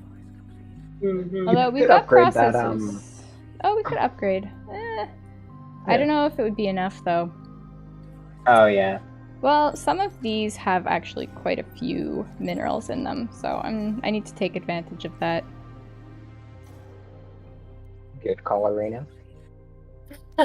There are 9 Fast and Furious movies. I bet in the timeline of this game there are like 900. What does Fast and Furious look like for this time period? Like future Oh, Fast boy. and Furious. I It's want to gotta know. be spaceships, right? Right? Mm-hmm. But spaceships with wheels for some reason. Yeah. Mm-hmm. Here's what I'm thinking. I could get resources back if I dismantle this, because I'm not going in that direction. I'm gonna do it. Oh wait, no, I'm not gonna do it. I need those fuel turbines. Never mind.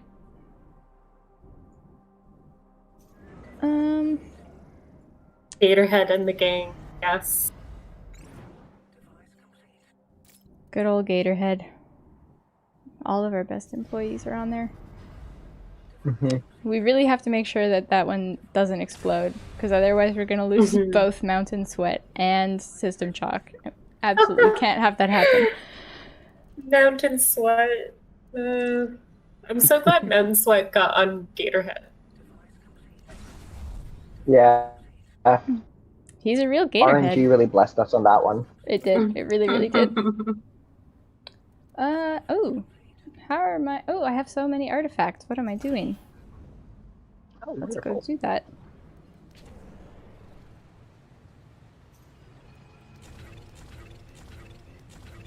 Yes. More. More. Beautiful.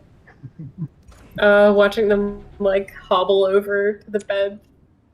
System Chalk says, honestly, I still like to imagine that after hours the dev team removes the restrictions on engines and does races around the map. Removing the curve on the engines is really funny looking, because you can go like halfway across the map with just, I don't know, a ship full of engines. It looks ridiculous.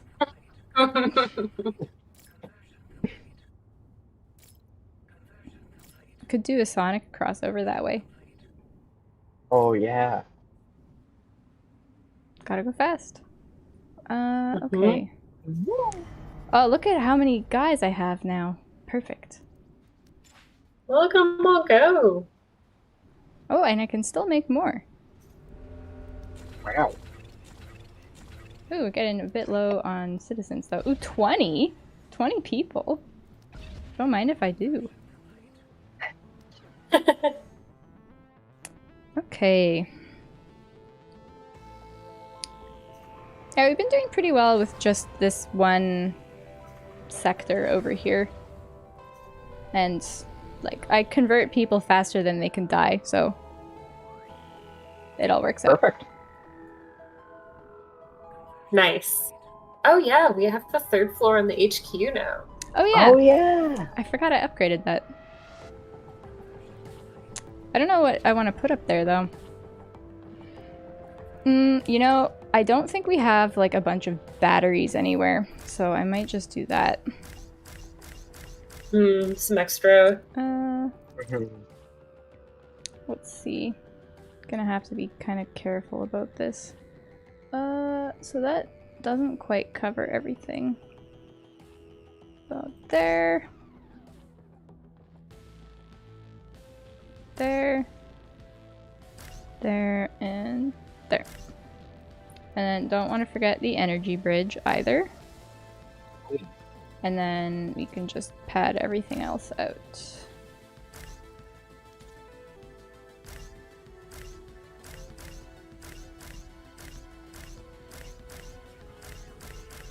Oh no, I ran out of resources again. Darn it. I always do that. I get like really into the Tetrising and then I run out. Mm-hmm. A healthy amount of effects. Mm-hmm. What else? Oh, this one isn't surveyed yet.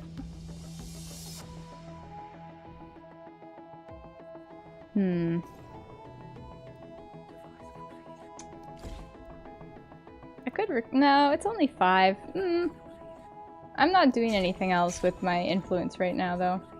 I only had a couple. Oh, space. We have no space. Oh. Nah, I'll leave it. I don't have any artifacts. You got space again. Can someone write this one down? This button isn't appearing disabled. It should be appearing disabled right now. Thanks!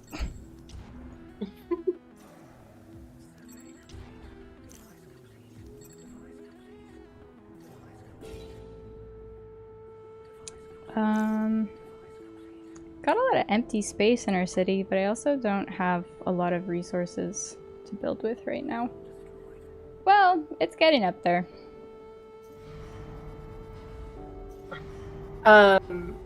Is it also the case with the storage on the spaceport? Ooh. Oh, it's a good idea to check that. Well, I've got artifacts now, yeah. Well, I'll just convert some more. Yes, it looks like that is the case also. Looks like it is. Okay, cool. Perfect.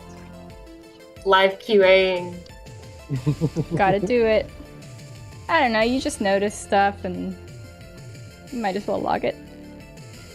Okay.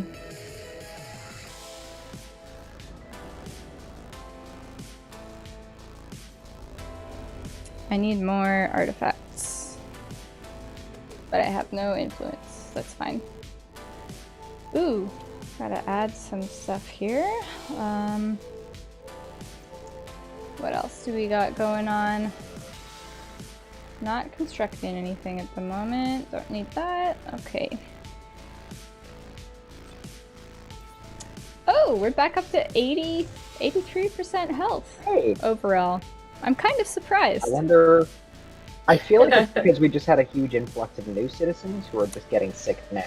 You know, that's a good point. It doesn't really indicate anything. Producing a lot more waste now with all those conversions. Yep. Oh, I can still add a couple more guns on here. We'll go with the large laser. Stick it like right there.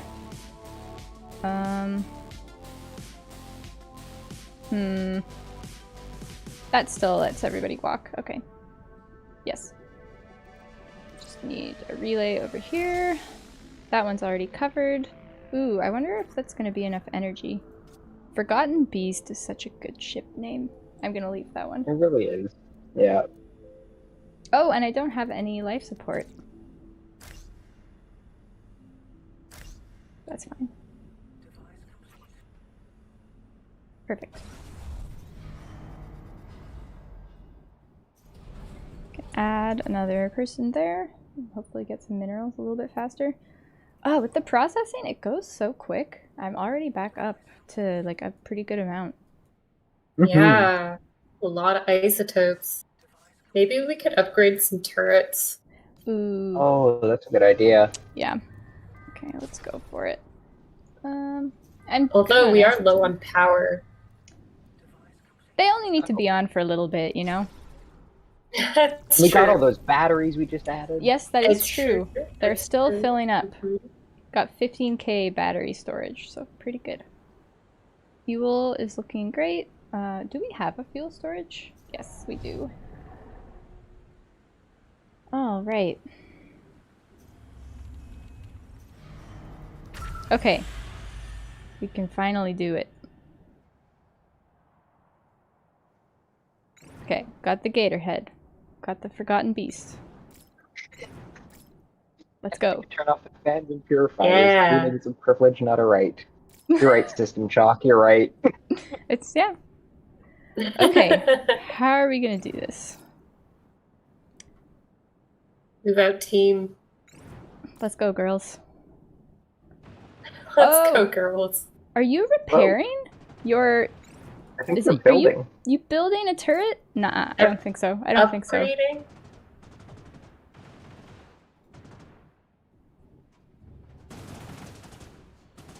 Oh no! Oh no! Okay, Oh, is that Gatorhead? No, it's Forgotten Beast. Forgotten Beast is down, but this is only Goodbye. a level... This is only a level 1 turret. It's fine. Oh yeah, Gatorhead's got Come on, Gatorhead. Oh, we... Nah.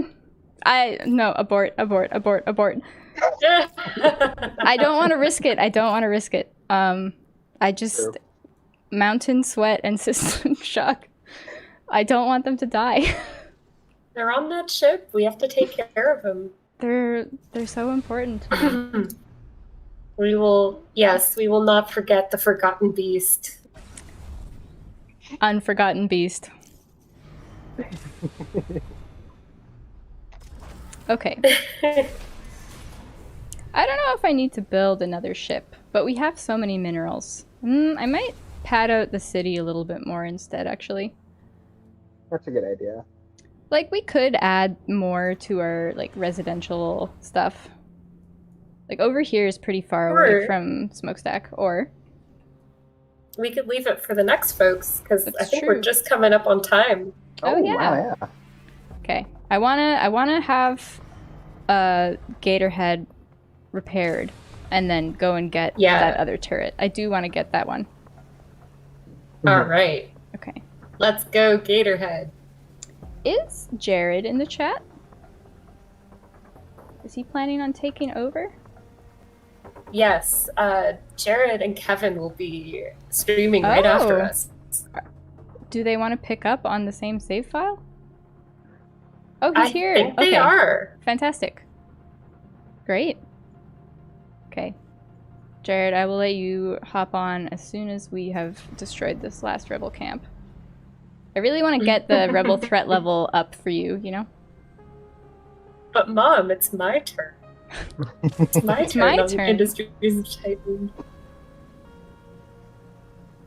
You know, we did such a good job with the city, and I'm kind of leaving them in a really good spot. Backup save. Yes. Yeah. Okay, I'm expecting you to build out the city a little bit and create... See, I was thinking like a nice residential district over here, maybe? It's like really far away from the smokestack. And fuel. And fuel. Mm-hmm. It's right beside the So you can spaceport, build the air so... purifiers. Mm-hmm. Ooh, yeah. Okay. System Chalk says, are you suggesting that Ryan built the foundation and QA polished it into something to be proud of? Well, Absolutely. you know, Yeah. We didn't say it. yeah. We didn't say anything. We don't do the polishing, we just do the finding. Like, I don't want to Mhm. discredit It's our true. programmers. Yes, do a all of fantastic job. Our fantastic programmers are all in charge of the polishing. Yes. Okay. This is a big camp. Holy smokes. It is. It was. It was. It was. You're defenseless. I'm gonna take Defenseless to another our photo. chomping gator head. That's a good photo. Nice. A picture to commemorate. Where's the take shot? There we go. Perfect. Okay. Excellent. Yeah, we'll just let that ship destroy that, and yeah. Did I upgrade both of these? Okay, level 3. Level 3, you're in a pretty good spot now. Ooh, let's... You could probably throw down one more turret to have start building to give good coverage. Now that we've expanded so much more. Yeah. Let's do that. Where? Okay, they've got one there. Got one there. Let's put one up here. Got a defender mine. Perfect.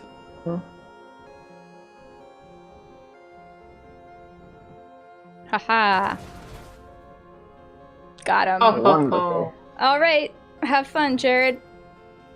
Okay. Great. Thanks, guys. Thanks for joining me on the stream. Everybody, thanks for watching. Jared will continue after I leave here, so yeah. Yeah, thanks for joining. Yeah. Thanks for playing. Thanks for all your support. Oh, snap. I'll just pause that for now.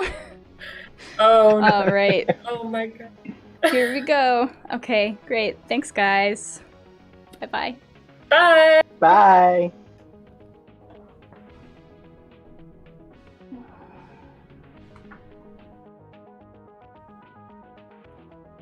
Is this thing on?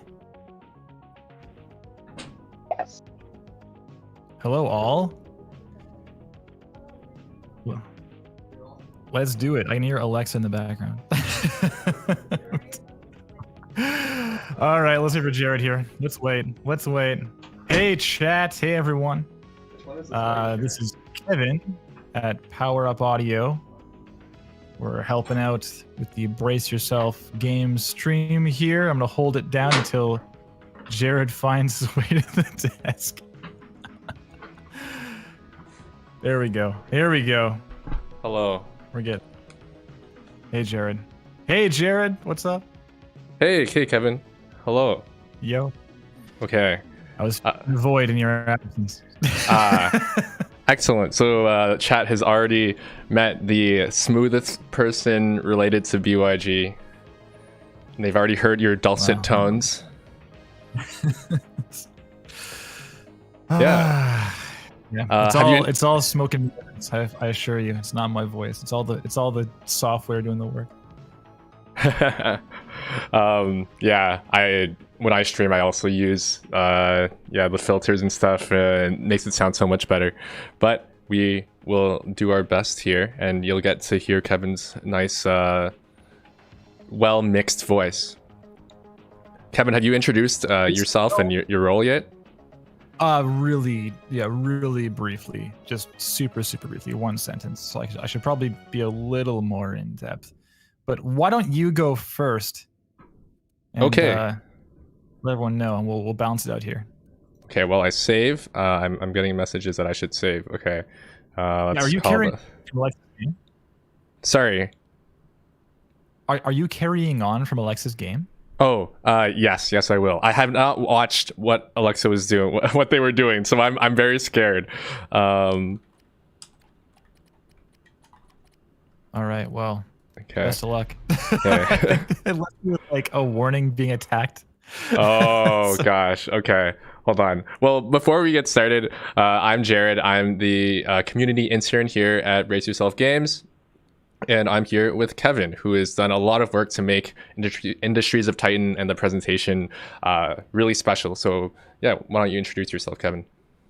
Oh, cheers. Yeah, and please let me know if my audio is okay. I'm speaking from my workstation that's like heavily crazy as far as signal flow and stuff, and it doesn't always agree with Discord. So please let me know, and I can fix if need be. But yeah, I'm Kevin Regami at Power Up Audio here in Vancouver, along with Brace Yourself, and we are a third-party audio house. We deal in sound design, sound effects, music, voiceover, kind of everything you hear, and we work with a variety of game developers, Brace Yourself included. So on this project, I've been leading up the audio side of things, alongside, of course, the inimitable Danny Baranowski on music, and plenty of very talented voice talent as well. So we can talk about that later.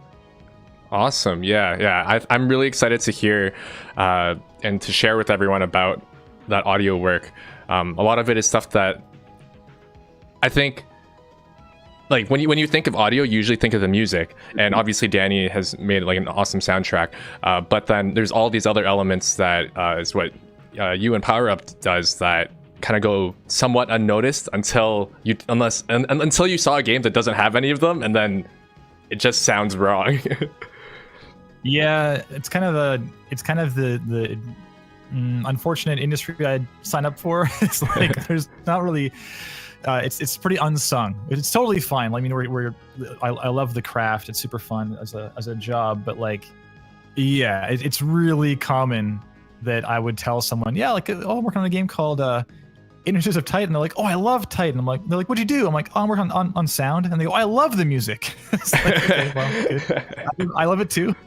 So yeah, it's really, really common that people sort of equate music with sound, but there's a lot of work that goes into not only like the design of the sound effects and kind of the whole audio, like the sonic palette of the, to build out the world and such, but also just in things like the mixing and things like making sure important things are heard by the players so they're properly informed, not only of like voiceover tutorial directives, but also things like, is there an enemy nearby? Are you being attacked? Like things like that are important to know in audio. So there's a lot going on that players wouldn't actively acknowledge from moment to moment, but will probably inherently react to from a just general kind of impulse level and psychological level. Okay, let's try to observe what's going on here. I assume were you watching, Alexa? I caught like the last 45 seconds, so I know what you know. Okay, great. This is what I wanted. I purposely didn't watch so that we could be completely surprised here. Okay, so you can see the rebels are attacking. Our ship is, I guess it's in the process of landing, so we can't, or is it coming out, or is it landing? Let's see. We cannot double click. Well, let's see. Oh, okay, it's landing. It is landing. Okay. Do we even have a turret? Like, let's see. Okay, we do have a turret. It's offline. Okay, so this is a key thing. One of the tricks is, I personally love doing this, is that I don't put my turret on until we know that something is attacking. But I can see here that we only have +4 power, so we can't power the turret. But this is a good opportunity to perhaps use our burrow feature. But yeah, let's just see where the rebels are attacking first. Can I say I'm very relieved that you are the one playing right now? Because everything you just said, I didn't take like half those things into account in any of my playthroughs. like, yeah, I'll just have that turret employed at all times. Oh, okay. There's one down here. Okay. So yeah, let's try the burrow. I've actually don't often use the burrow. I think I'm usually more prepared than this, but we'll see what happens. Okay, let's enable. Oh, okay, it's still, we're gonna have to turn off some things because we're at a big battery down. Okay, let's go find some things to turn off. We don't need a fan. We don't need, let's see. We don't need roads. Yeah, let's turn off those. Okay, we probably don't need these. Oh, yeah, we definitely don't need a convert. Oh, wait, I guess we do need them for the employees. Huh, yeah. Well, we don't need this specific turret, so let's turn this one off. Oh, gosh. Oh, okay, yeah, we don't need a smokestack, please. Oh, this is a nice level 2 connected smokestack, but yeah, we don't need that. There's another rebel coming from the left, but I am okay not doing anything about that yet, because this is the closer one. Okay, they are in range. Oh yeah, we're at positive power already. Look at that. You turn off the stuff and now the turrets can run. Okay, look at that. Okay, I'm gonna go send someone to this one though, while the other rebels are coming from the other side. But we can turn that one off after this one on the right. After we win this battle on the right here.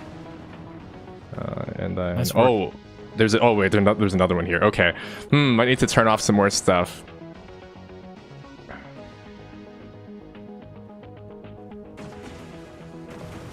Okay, so yeah, we can talk about some of the sound here with yeah, we got some cool sound effects of the turret and the ship. So let's let me turn up the sound effect volume actually, then more people can hear it better. Settings. We're gonna hear the sound of game over soon. I feel if you're not careful. No way. We're not game overing. Okay. The main app. Okay, let's turn batteries. We have batteries apparently. Ah, we have We're batteries. Okay, so I'm gonna turn down the music a bit and leave the voiceover and the sound effects up.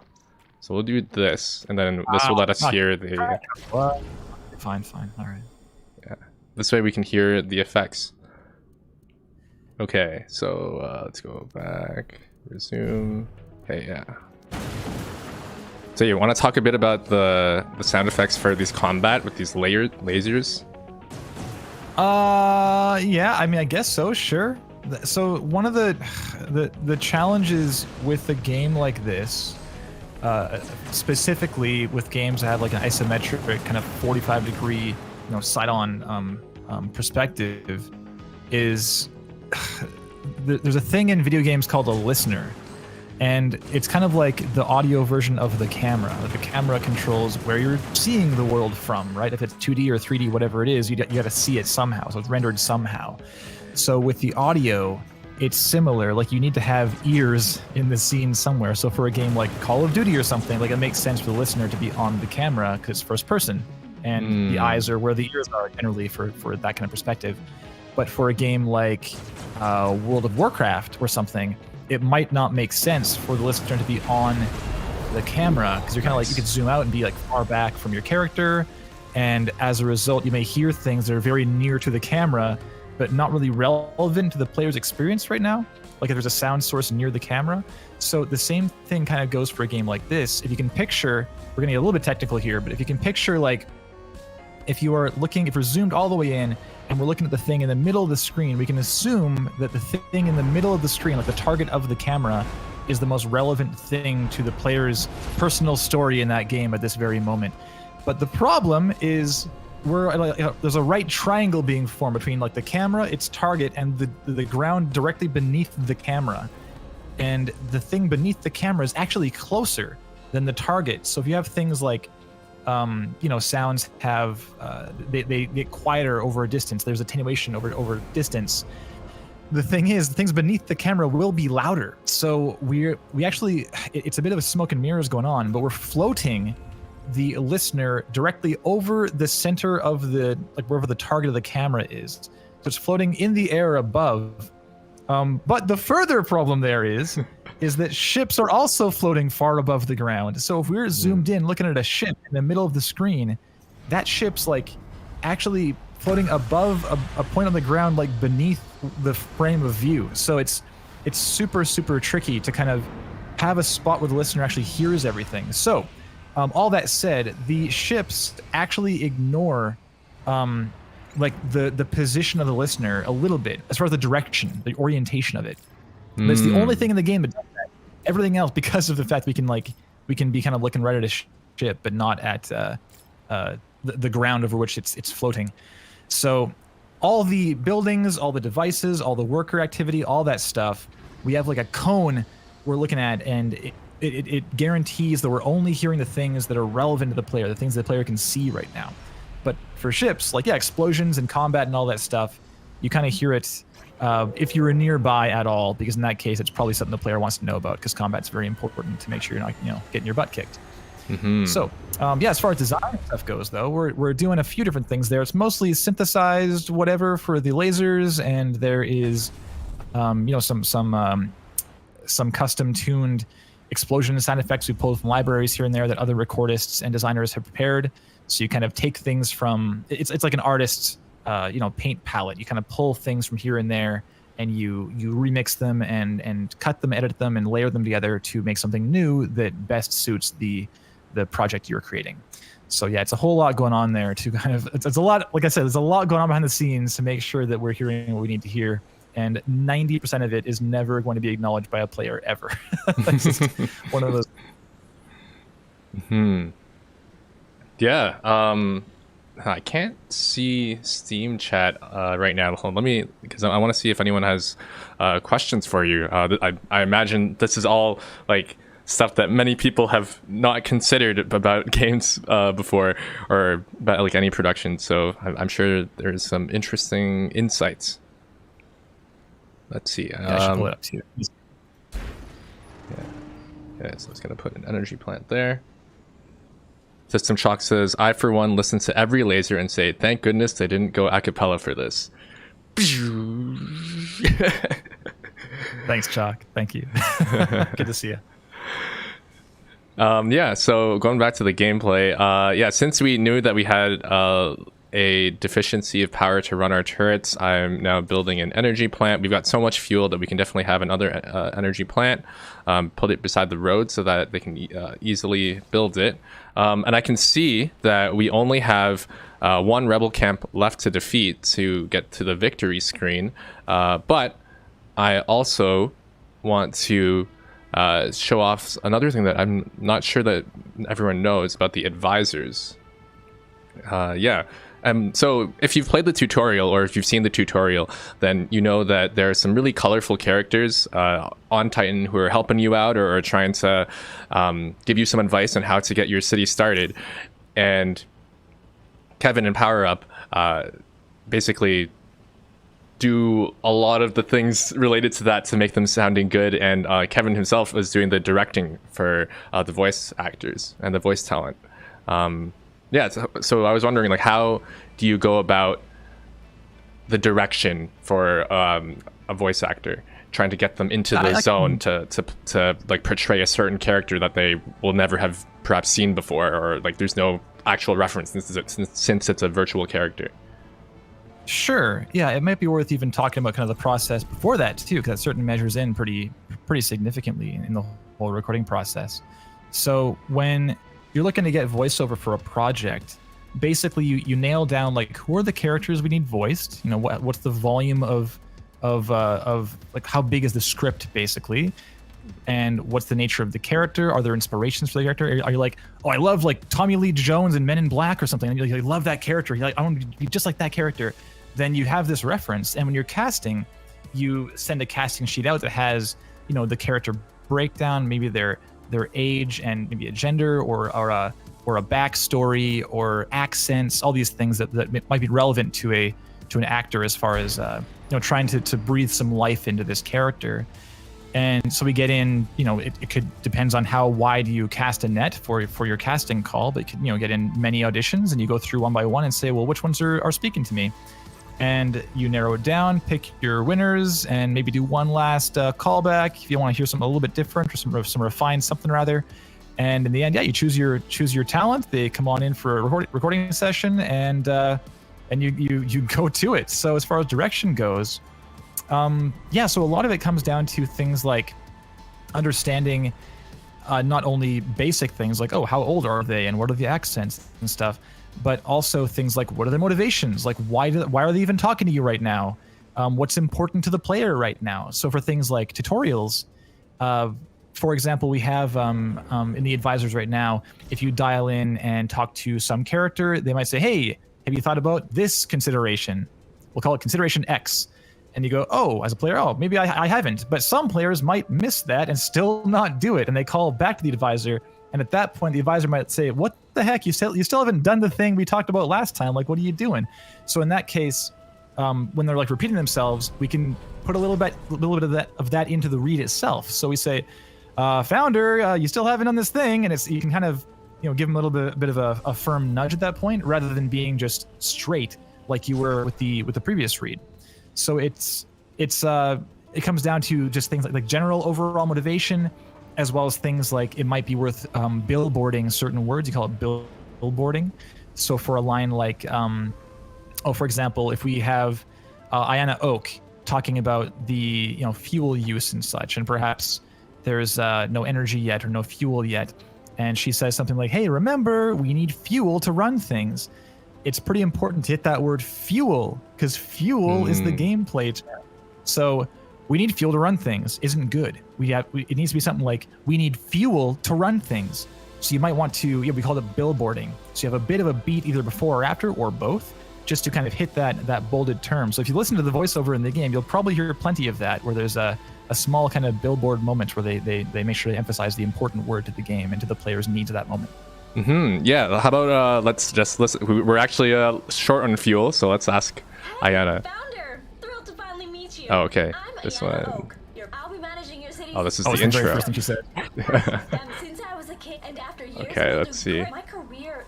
Let's see what happens if we skip to. Hey, founder. Fun fact: zethane, that weird gas you're making fuel out of, it comes from sinkholes and crevices. There's way more pouring out of sinkholes and crevices, but there's a lot more crevices, for whatever reason. The zethane eventually spreads out across Titan's landscape, but it's way better to just put your fabricators near a zethane source. Yeah, I think. Oh, why are we at 0 power? Oh, it's because these two are in the process of connecting. Yeah, Endio says, I've always wanted to get into some voiceover work, but I never really know where to start. Yeah, it's a very common as far as questions I get personally from friends and family, or I'll go to a party and some random person's like, "Hey, you work in sound? I love doing voiceover work," and they do like a sick Christopher Walken or something, right? It's really common for people to ask about that kind of thing. It's challenging. I won't lie to you. It's a really hard line of work to get into. I mentioned the casting process. We get a number of auditions for some character. Let's say for our power advisor Ayanna, we may have gotten back something in the range of 100 auditions for her character, and that's 99 people who didn't get the part. Right? It's just sort of the nature of the business.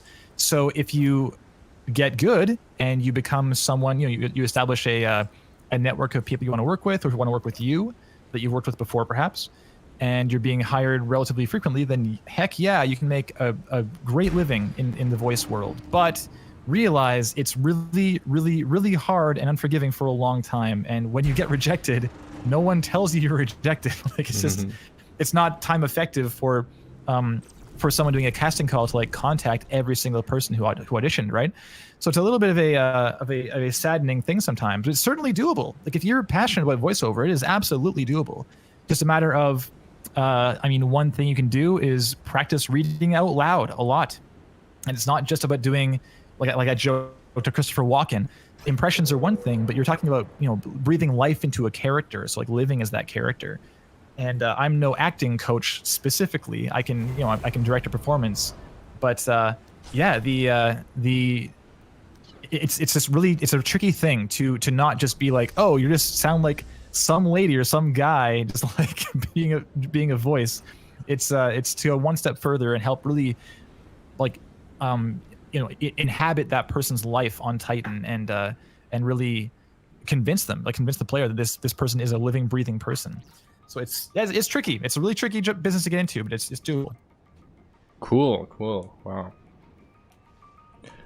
They said the silent rejection, only the best demoralization. I think that's something that a lot of people you got to deal with, especially in these very competitive industries, on Titan. I'm actually sorry. It's on Titan, exactly. The industries. I was some folks in the voice community about that specifically. If people expect some feedback, or if they appreciate feedback, or feedback being like, oh, not this time, but perhaps next time, even something as simple as that, and the majority got back to me and said no, it's part of the business, we expect absolutely nothing unless it's you got the part, or perhaps can we hear from you again kind of thing. So yeah, it's Indio, and unfortunately, it's just sort of how it goes in the biz. And System Chalk's asking, actually, on that note, is there much direction, and does that responsibility fall on Kevin's shoulders, or is there someone at BYG who is the keeper of performances? Yeah, I'm the one in the booth. So due to COVID, we actually began recording right when some of the lockdown kicked in, I think, when the world wasn't quite sure what was happening yet. And it was a lot of, it may typically be, or it would ideally be, something like myself and maybe the game lead and maybe the writing lead, maybe a writing intern, kind of all in the room, because it's tough to keep track of all the things you need to keep track of. Things like making sure you don't miss a line, things like making sure this word is pronounced correctly, things like, oh, my bad, I meant to change that line and it should say this actually, or things like realizing on the spot that, oh, this tutorial isn't as clear as it could be. Things like this, they all, having multiple lines of defense can help in a big way. But for COVID, Yeah, it was me in the studio. It was myself and an assistant engineer and the talent, and that's it. So it's for some of the characters, particularly the new characters for whom we were establishing, their character for the first time. Folks like Bahar Karoba, the rebel leader.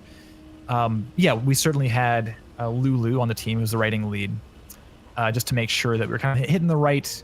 We were in the vicinity of the target in terms of the character and kind of how they were coming across. But a lot of it falls on my shoulders. Yeah, so it's definitely just part of my role to be very familiar with the lore of Titan and with all these characters, and to make sure that the performances land in the end. So if they didn't, it was my fault, and I apologize. If they did, then heck yeah. I definitely think they landed. I'm pretty happy with it. Yeah. Yeah. There's just like a lot of people I've seen, a lot of the new people who are seeing Industries of Titan for the first time, and like you get those advisors into tutorial, and they're all just so colorful. They all clearly have a distinct personality, and right away, like whether that's something that people like they might see Ayana Oak and they're like, man, I don't like how happy she is. Like, she shouldn't be so happy. But then it's like, that's her thing. Like that's what makes her fun or makes her interesting, is that she's so happy despite the world that is going on here. Yeah, and not liking her for her character is fully valid, and I welcome that, because they might like another character because they're jerks. Like Lio Visk is kind of merciless and doesn't even like think about how horrible some of his deeds might be, under an ethical magnifying glass. But he is a favorite of a lot of people just because of how ridiculous that is, for how extreme his character is. So I've seen some people in the chat say, "Oh, I hate Ayana Oak's voice," and I've seen people say, "It's my favorite character." So it's I feel like that is almost the best place to be. I think if everyone likes everyone, then perhaps we're being too safe. Mm-hmm. Okay, well, I've got the Steam chat on the side, so if you've got questions from the Steam chat, you can also put them in, and hopefully I'll see them. I have both. I have Steam chat open, good to go. Nice. Okay, I'm trying to solve this power issue by building a lot more fuel turbines and okay, because this thing is really big, but we're lacking in fuel. Trying to set up another fuel turbine over here, where the Zethane is higher, but let's see, what can we? Just kind of waiting for this to build. And I like playing at normal speed, especially because we're doing a lot of talking on the side. Otherwise, 3 times or 2 times speed is also cool. I find 3 times very overwhelming because I'm not good at these games. I'm a bit of a schlub when it comes to sim games like this. Why is fuel turbine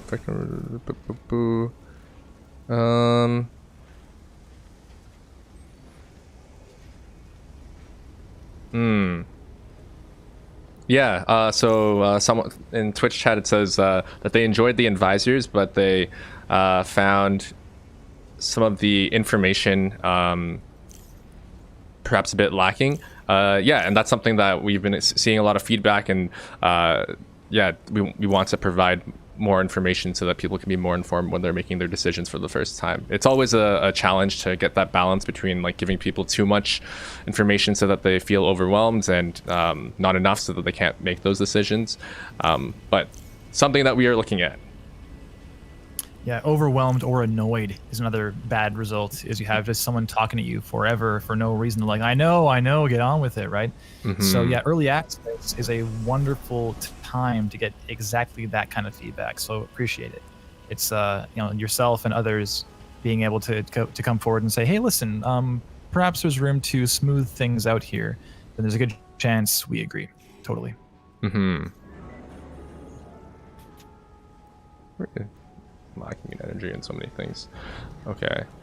Let's see. Aha! Okay, we're back in business. This took a long time to get this running. Why is this offline though? Is it? Oh, it might not be on the grid. Oh, it's not on the grid. Okay. This is an integral energy pylon, so I might just need to make a new one. But then I also can't. Okay, this is the game. Okay, let's claim this. Let's salvage that, get that out of the way, and then I can set up a pylon over here. Yeah, pylon over there would be helpful. Okay, take some more people. Yeah, need more people. Oh, I have so many idle employees. What can they do? Is there a smokestack running at oh, that's why. Yo, why does this smokestack have so few people in it? Okay. Let's see. What we don't actually. Yeah, I haven't really asked my people to do very many things right now. Maybe let's push supply smokestack up.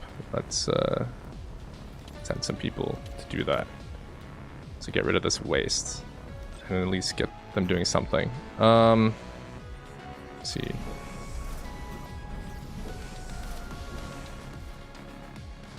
Can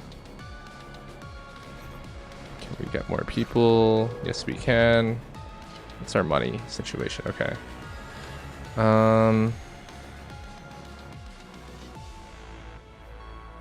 Employees. Yeah, we don't even need this many employees. We have all these roads everywhere. Okay, so I want to get towards this rebel camp. That is my goal for now.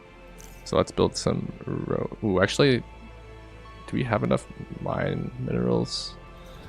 Yeah, we can sign another guy here. Yeah, we're kind of running low on minerals. They are getting held up at the tier 2 processing. So let's go look at where are the processors. I do enjoy the idea of a future where pollution is handled with giant fans, though. This is our 3 processor. Where is our 2 processor? Or I can just make a new one. System chalk. Will a processor fit here? Let's see. 1, 2. No, it won't fit. Oh, maybe here? 1, 2. You can do 1, 2, 3. I don't think so. No. No? Yeah. 1, 2, 3. 1, 2. Oh, wait, maybe. No. Wait. No, it can. Well, yeah, one can fit here. Oh, sorry, I pressed the wrong. This mouse. Okay, it's this one, right? Okay, let's. I mean, you'll be blocking the. Oh wait, will you be blocking the station there? I think I can get away with this not blocking it. Let's go here. I think this is the one I wanted. It's gonna block one of them, isn't it? Ah, you're right. Dang. Can we get this? Oh wait, no. Hold on. Got it. Hold on. Escape. Oh no, don't build it. Okay, let's try again. Okay, let's pause. So let's try this. One needs to be here. Ah, yeah, it's gonna block that one. I'm trying to Tetris our way out of this. What if we do this? Oh wait, this might not block one. But then we won't have a waste thing. Do we need a waste one? What if you put the processor flush with the wall, then put the output employee input on the 3 sides where the tiles are? Oh, okay. We can try that. Okay, so we want a mineral input. We want output.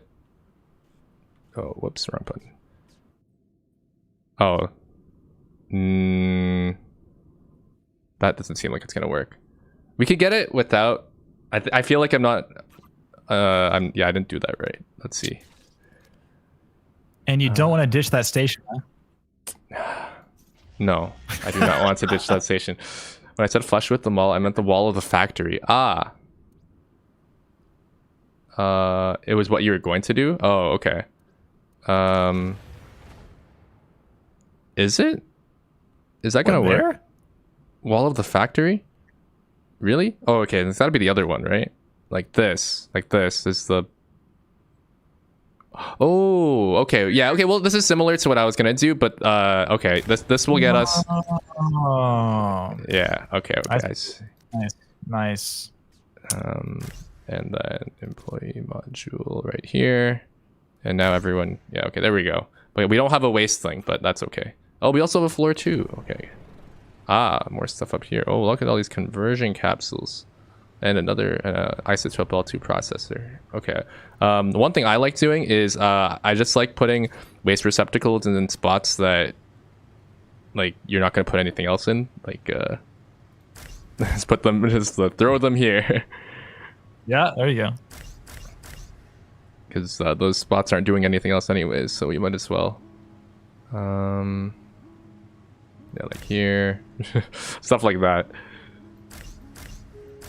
Okay, that's enough. Yeah, let's go.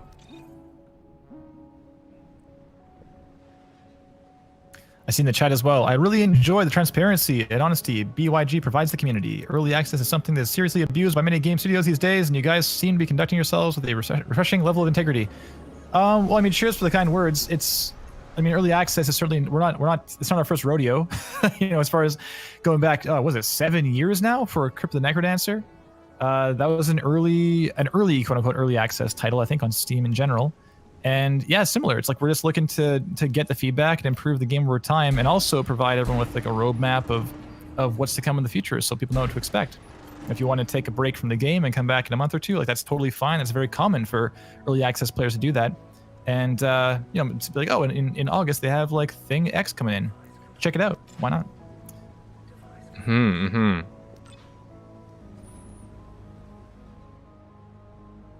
Yeah, like this game has been worked on for more than 4 years, and the team has been growing. Like it started off with just I think a few people, and now it's a slightly more than a few people. Still not very big, but yeah, just a few more than a few people, and everyone cares a lot about the game and just wants to make the best game that we can. Oh yeah, that was one of my other questions. How did you get started working on Titan? Well, that's a big question. So, yeah, so I'm currently co-founder at Power Up Audio in Vancouver, and we, like I was saying, we work on a variety of games, and we've been around for about 8 years now. We're turning, I guess, 9 in October. Sorry, so we're getting old, and yeah, we simply put we worked with Ryan Clark, the head of Brace Yourself Games. We worked with him on Crypt of the Necrodancer, and then later Cadence of Hyrule. And there is a tendency, especially in the indie scene, to work with people you enjoy working with. You know, Necrodancer went well, and so why would we say no to doing it a second time, different game? And also the idea, like the advent of a massively different game than Necrodancer. I mean, a rhythm-based pixel roguelike dungeon crawler is a pretty massively different game than Industries of Titan turned out to be. So there's also just challenges introduced there as well. It's not like we're just going to do the same thing we already know how to do. We're doing something entirely new. So it's been pretty awesome so far. And yeah, so I saw as well, Endio was saying, is it a distinct team from Phantom Brigade? And there was some overlap here and there for sure, just in terms of you know, community stuff and production and audio as well. I mean, Power Up is working on Phantom Brigade too. But yeah, there's certainly plenty of people who are also focused on one of those projects. Let's see. Okay, this is already level 3 mine. Yes, and yeah, BYG is in Vancouver. We do have folks who are working mostly remotely from various places, but yeah, Vancouver based. Yeah, let's get this energy pylon here.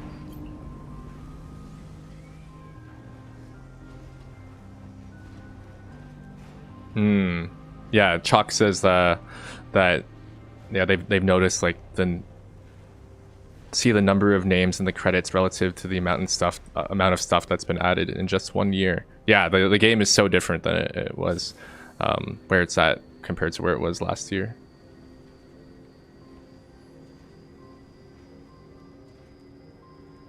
Okay, let's see. So I'm trying to just move towards where the rebels are, and I'm not going to fight them. I'm just going to say hello. Just build a road there. Yeah. Take a drive over. Yeah. Wave from your, and then leave. Yeah, maybe build a really large,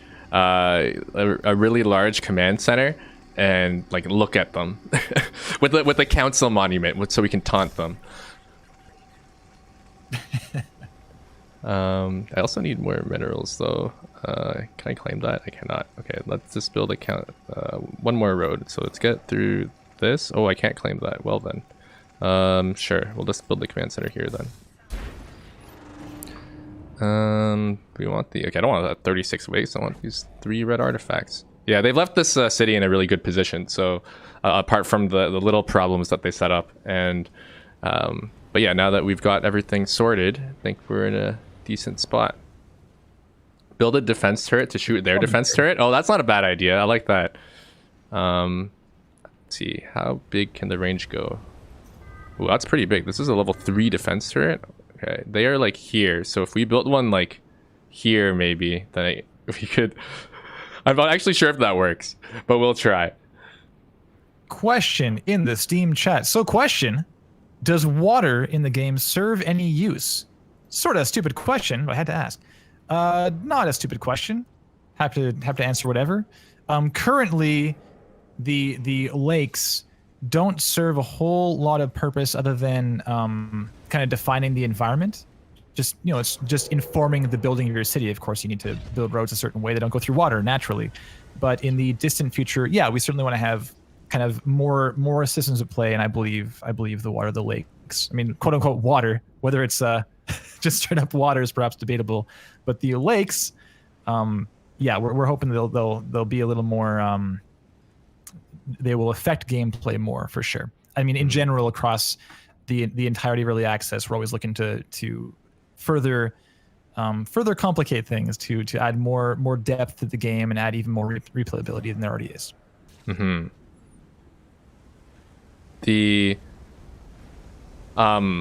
I believe the 2 main ideas for what to do with the lakes and the crevices is one is some form of like terraforming, and another is bridges. So yeah, both of those seem like they could work, but yeah, we'll see which one looks better or which one ends up being the better solution. Okay, let's see what I've got here. Okay, this command center is also good, so I'm just going to claim all of these. Or, yeah, let's survey them with the V hotkey.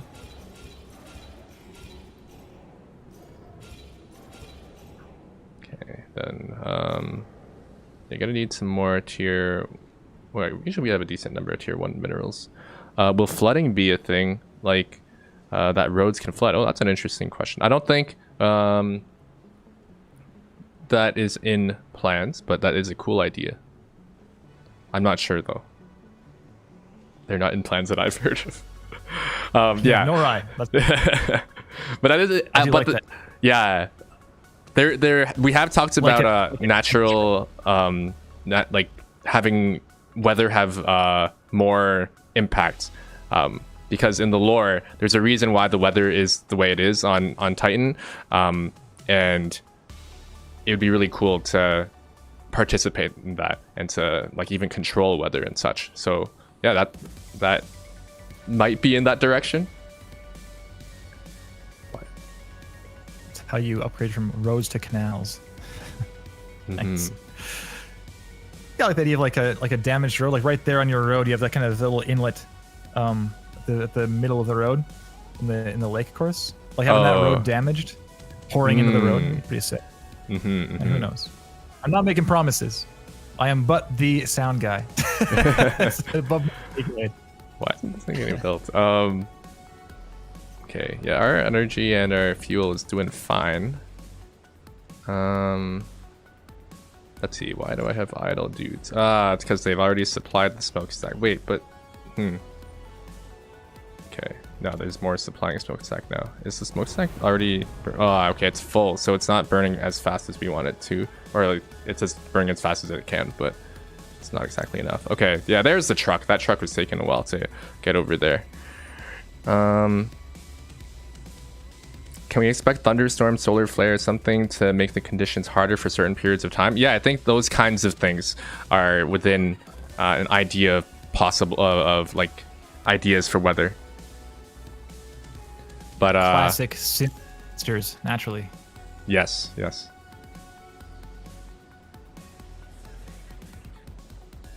Okay, here we go. We got some surveying going on.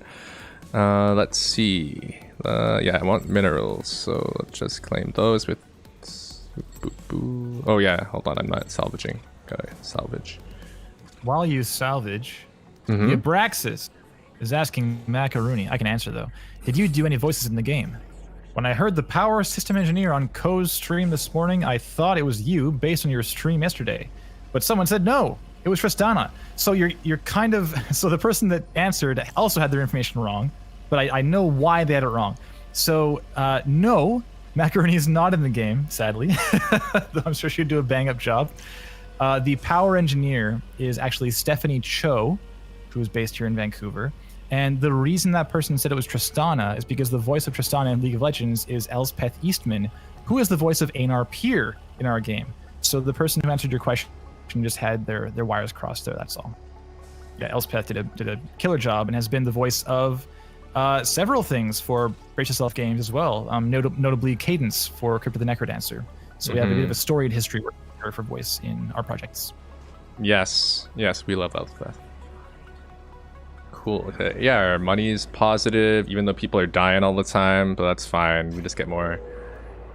Yep, just get more. That's fine. Now, also on the voice front, if there are any Sonic fans out there, the voice of our trailers so far, Calo Aramin, his name is, the guy who's like Titan with his deep voice, that is Lee Majdoub, who is Agent Stone alongside Jim Carrey in the Sonic movies. So, heck yeah. And also, any Stargate SG-1 fans out there, our Admiral, Alexa Carrick, is voiced by Terrell Rothery, who is Dr. Fraser in SG-1. So we had some really great talent helping us out. And I mean, a lot like Alex Barima as Erlen Fletch and Ian Hanlon as Sharo Hess. We got a lot of really, really great folks on the project.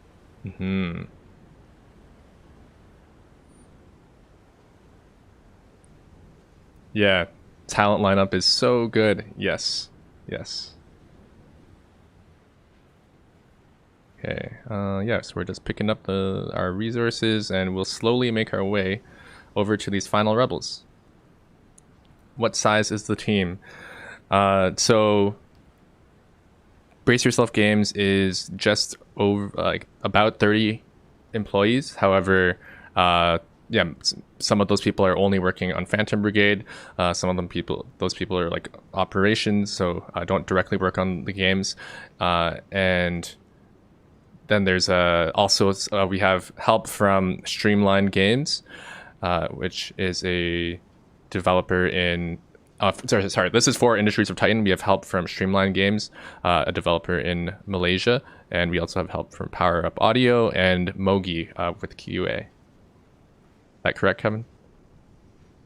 That sounds right. Yeah. You nailed it. Nailed it. Nice. Okay. Let's see. I have questions written down for Kevin. So what is your favorite part of the game? For audio or just in general? First in general, and then for audio. Oh, geez. In general. I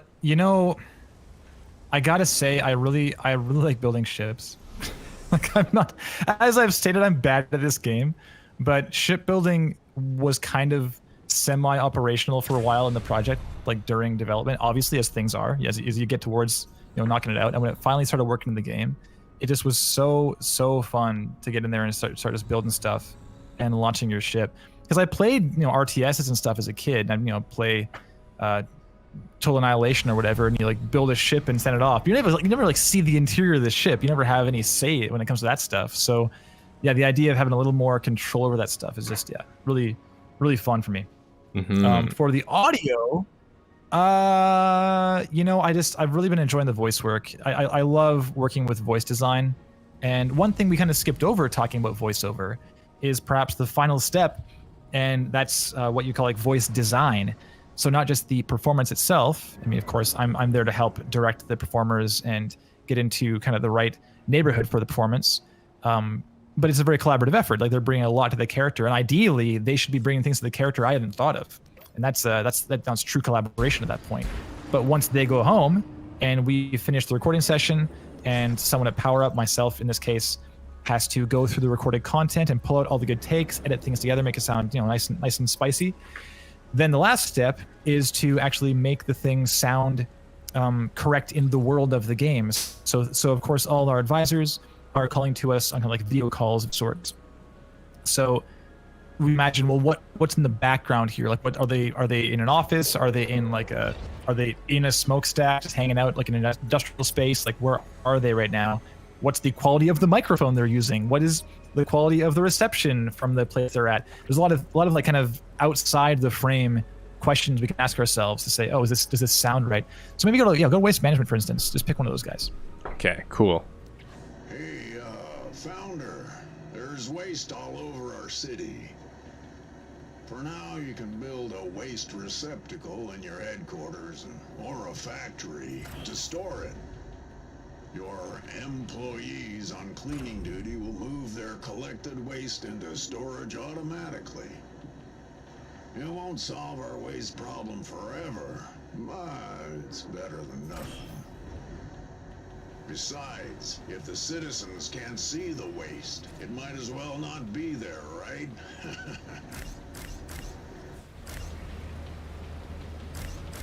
Yeah, and for something kind of different, could we listen to a line from Erlen Fletch also? Because in that case, Erlen actually is what we call a fleeter, and I'll just press play first, and we'll have to listen to him. Space station operations. Are you the replacement? Oh, never mind. Sorry. You're the new founder, right? I'm Erlen Fletch, your local spaceport operator, but you can call me Fletch. Have you been up here? No? The space station is, well, it's right above you. Council operation, low-level orbit. Every few cycles, the Council arranges for a new set of trade ships to dock up here. They're carrying cargo and migrants, ready to head down to spaceports all over Titan's surface. You can find the spaceport in your city view. I hope you last longer than the last founder the Council sponsored. Seriously, it's rough out here.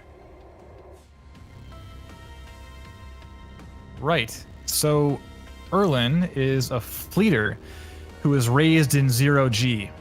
And as a result, there's like a whole kind of faction of folks in the world of Industries of Titan. And the fleeters, they need like heavy body mods to survive without gravity, because of course humans have evolved to kind of do well with gravity, and there's none. Maybe things happen that aren't really planned or desired. So the voice being kind of modified was part of that. We don't super acknowledge it, but it's a bit implied in that, yeah, perhaps there'd be like a voice modification as well. So in that case, we actually have this here I can play right now. So you have like the raw line. Here we go. Space station operations. Are you the replacement? You can hear that, right? Yeah. Sweet. So then we go through and say, well, it still needs to be intelligible, but let's make it interesting. So we start doing stuff like this. Space station operations. Are you the replacement? And then we have something maybe similar again, but maybe lower. Space station or operations. higher. Are you the replacement? Or this one. Space station operations. Are you the replacement? And you take all these different parts and you just kind of sculpt and modify a bit, put them all together, and we have the final. Space station operations. Are you the replacement? Right, so the idea there is make it so it sounds believable. Like this isn't just being put through like a Daft Punk vocoder or something. and also make it so it's still intelligible. It needs to sound cool, but also it's a tutorial. It's part of the world building, so it's important the player still understands the information being provided.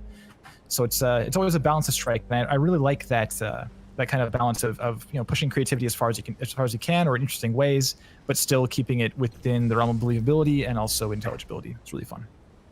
Dang, yeah. That was really cool to hear the examples in both those different ways. Were you doing that live, or those just like different samples you had? Yeah, like that's literally the building blocks. Those 4 building blocks that make the final. Wow, neat. Yeah, Macaroni says this is so cool. It is so cool. I love hearing about how things are made.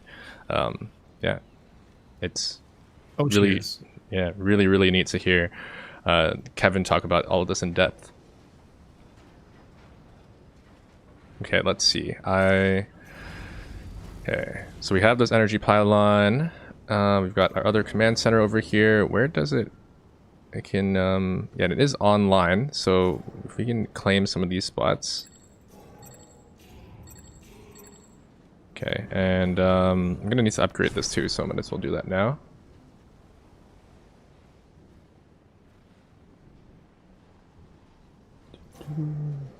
Yeah, we're just having a nice chill time. Gonna make our way to say hello to the rebels, the final rebel camp. Yeah, not playing too fast. Just playing a nice relaxed time on Titan. It's gonna throw some eggs from the roof of that command center. Yeah, let's listen. Okay, it seems like I guess, yeah, probably Alexa and them, they didn't do the tutorial version, so that's why all of these are starting from the first set of lines. Yeah, that was my. Yeah. I really like Lyle. Hello, Founder. I wanted to talk to you about the salary scheme for your employees. Salary is paid at the end of the day on Titan every day. I'm sure you're wondering why employees even need a salary, especially given conversion, right? Well, it's sent to their families, and the workers will receive it once they've woken from their contract. Such a deep slumber, it'll be like waking from a long nap. Truth be told, though, very few employees make it to the end of their contract. Really makes their salary a bit of a waste of money, don't you think?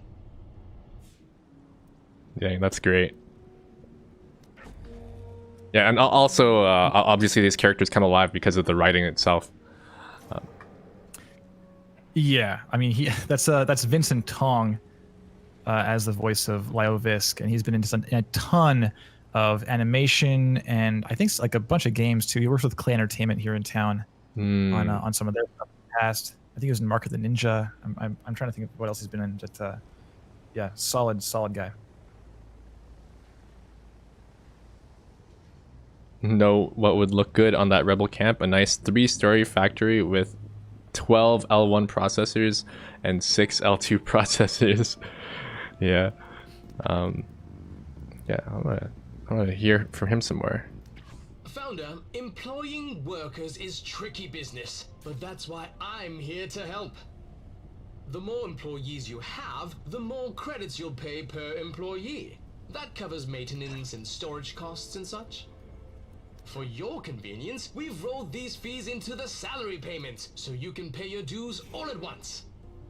I'm always looking for ways to make your life easier, Founder. You can rely on me.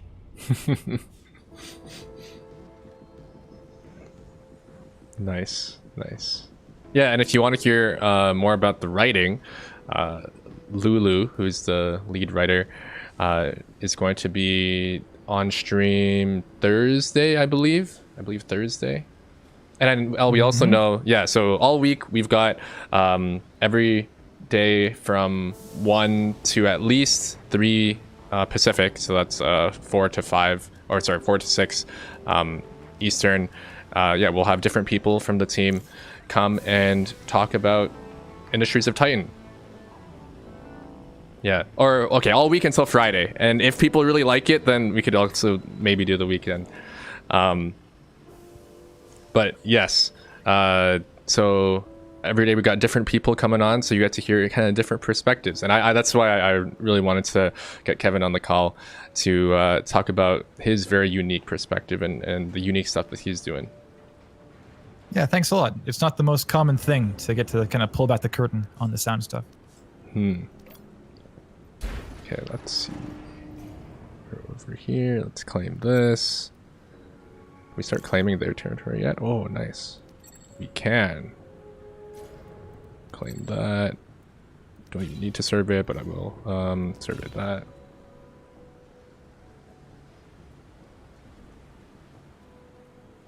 Okay, cool. Oh, nice. Man, my civilians are dying. My citizens are dying so quickly. Maybe I should build some more things. Let's check the population overview. So yeah, this part's not too bad, right? Or it's not. Yeah, it's not too bad.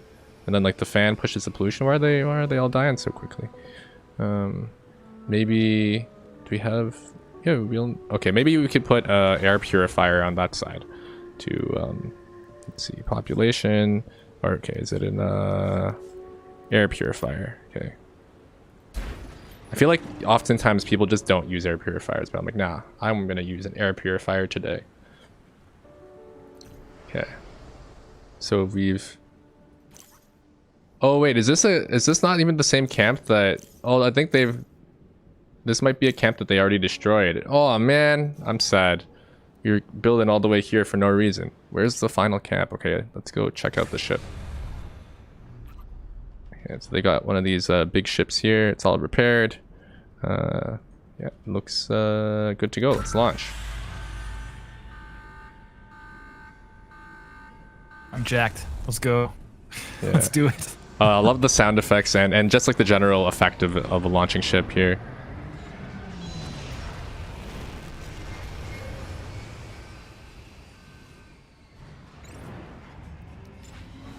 Yeah.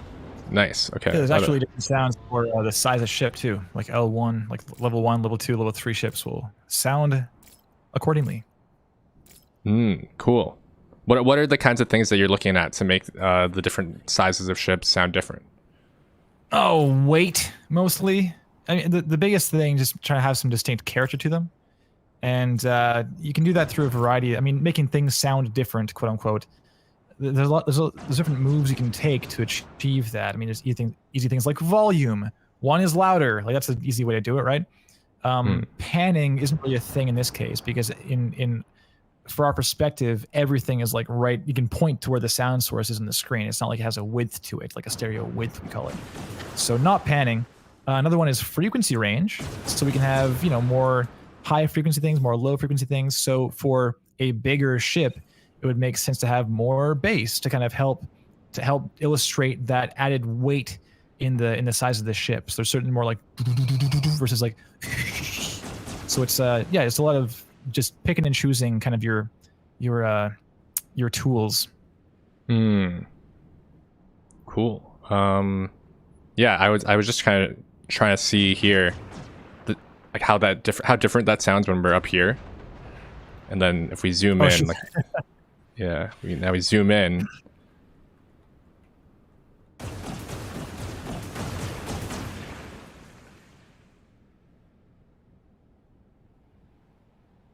Yeah, there was that listener cone I was mentioning earlier. You can kind of picture like a massive traffic cone just over top of the city, and only the things underneath the cone will be heard. And if you're farther up, the cone extends to a wider amount of real estate, so you can hear more things. That's generally how the audio works in the game. But the problem for a while during early access was that the cone, like the tip of the cone, was actually beneath the ship. So as a result, the ship was like behind the listener. So if you were zoomed in full, the ship in the very middle of your screen, you just wouldn't hear anything. I was like, this is the worst. It should be loudest right now. We're looking right at it. So yeah, at this point, unless something's broken, I'm pretty sure that things are at least audible at this point, which is what we want. Yes, make sure things are heard. My job in a nutshell. Okay. I am gonna find where the last rebel base camp is. Okay, this one's destroyed. And then we will see if we can switch into the 3 times because I want to go claim their land and taunt them. Where's the last rebel camp? Is it up here? Oh, it's this one, isn't it? Or is it not? No, this is already destroyed too. Okay. There's one Maybe low left. You can. Do you see that? I thought I already went to that one. Yeah. Let's see. Maybe it's here. Here. Oh, okay. That's it. Okay, we're kind of far, but okay. Well, let's go. Do we have different? Oh yeah, we have multiple ships. We could attempt to just fight them. Oh wait, there's no ship in here. Oh, okay. Okay, so now the plan is to go the other way because I was wrong, and yeah. Okay, so it's somewhere here. So we wow, we have a long way to go. And also I used all my claiming, my influence to claim the spots on the other side. Whoops. Okay, well, let's start with some roads. Claim this. We don't need artifacts. We have more than enough employees. Okay, I'm gonna need to upgrade this at some point too. Wait, where is? Actually, maybe not. Or we can build another one over here. But we will need to claim and get rid of these things. Huh. Now I'm just got this this going on over here that's not really doing much. Okay, but we can claim some more people. We don't have any more people right now. What do we want to do? Okay, I wonder why the power was low for a second. We could even turn these off because we don't need to get all the way over here now. Like, literally nothing's happening. I could use it to build fuel things because we don't have any other fuel turbines over here. So maybe I'll just do that. Put a turbine right here.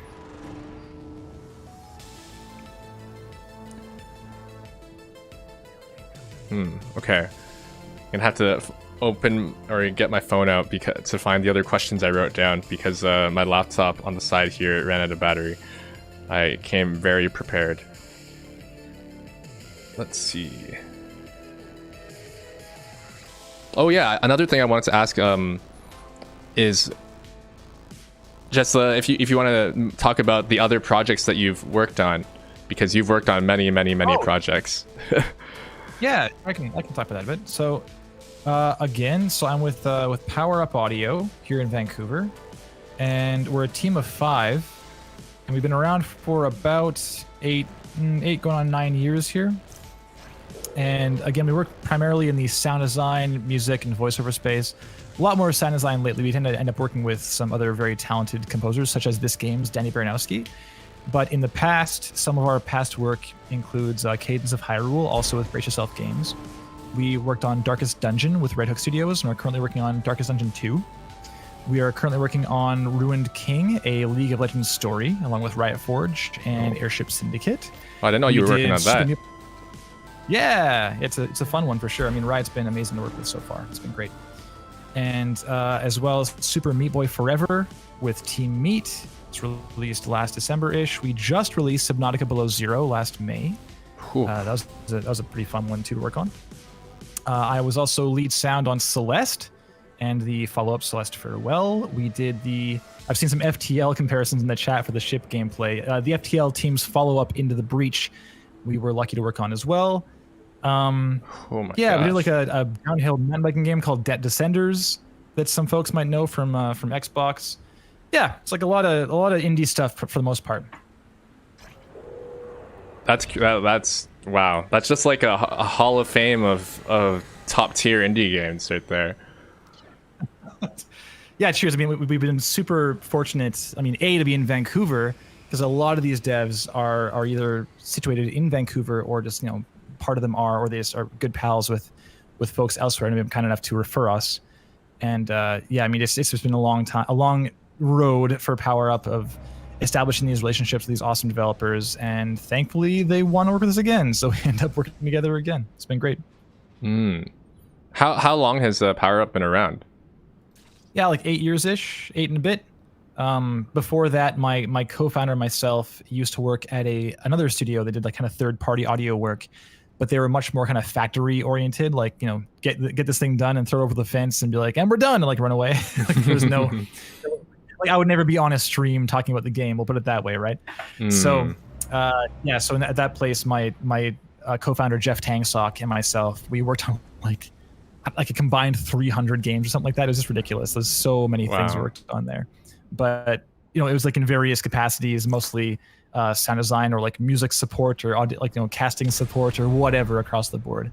But in the end, we kind of wanted to go our own way and be a lot, end up much deeper in development, like in the trenches with the developers on our various projects. So Endio says, do you hang out with Ben Prunty and see what kind of magic and or voodoo he uses to create his music? Yeah, Ben's awesome. We've worked with Ben a few times now. He was on Subnautica Below Zero. He was on Into the Breach. And we also worked with him on a game called Star Crawlers back in like 2014 or 15 or something like that. It was a long time ago. And yeah, he's a beast. Super good. Nice. Oh, okay. The embedded stream seems to have died on the Steam site. Okay. Well, we will... Yeah. The people in the background are definitely working on that. Yeah, hopefully you're enjoying listening to Kevin just teach us about the world of sound design. This is the educational portion of the stream. Jared's been gracious enough to prepare some questions for the audio side of things, but feel free, anyone in the chat. I am watching the chat, so if anything piques my or anything catches my attention, I'm happy to weigh in if I can. Cool. Oh, I was also wondering, who is your favorite character if you only had to pick one?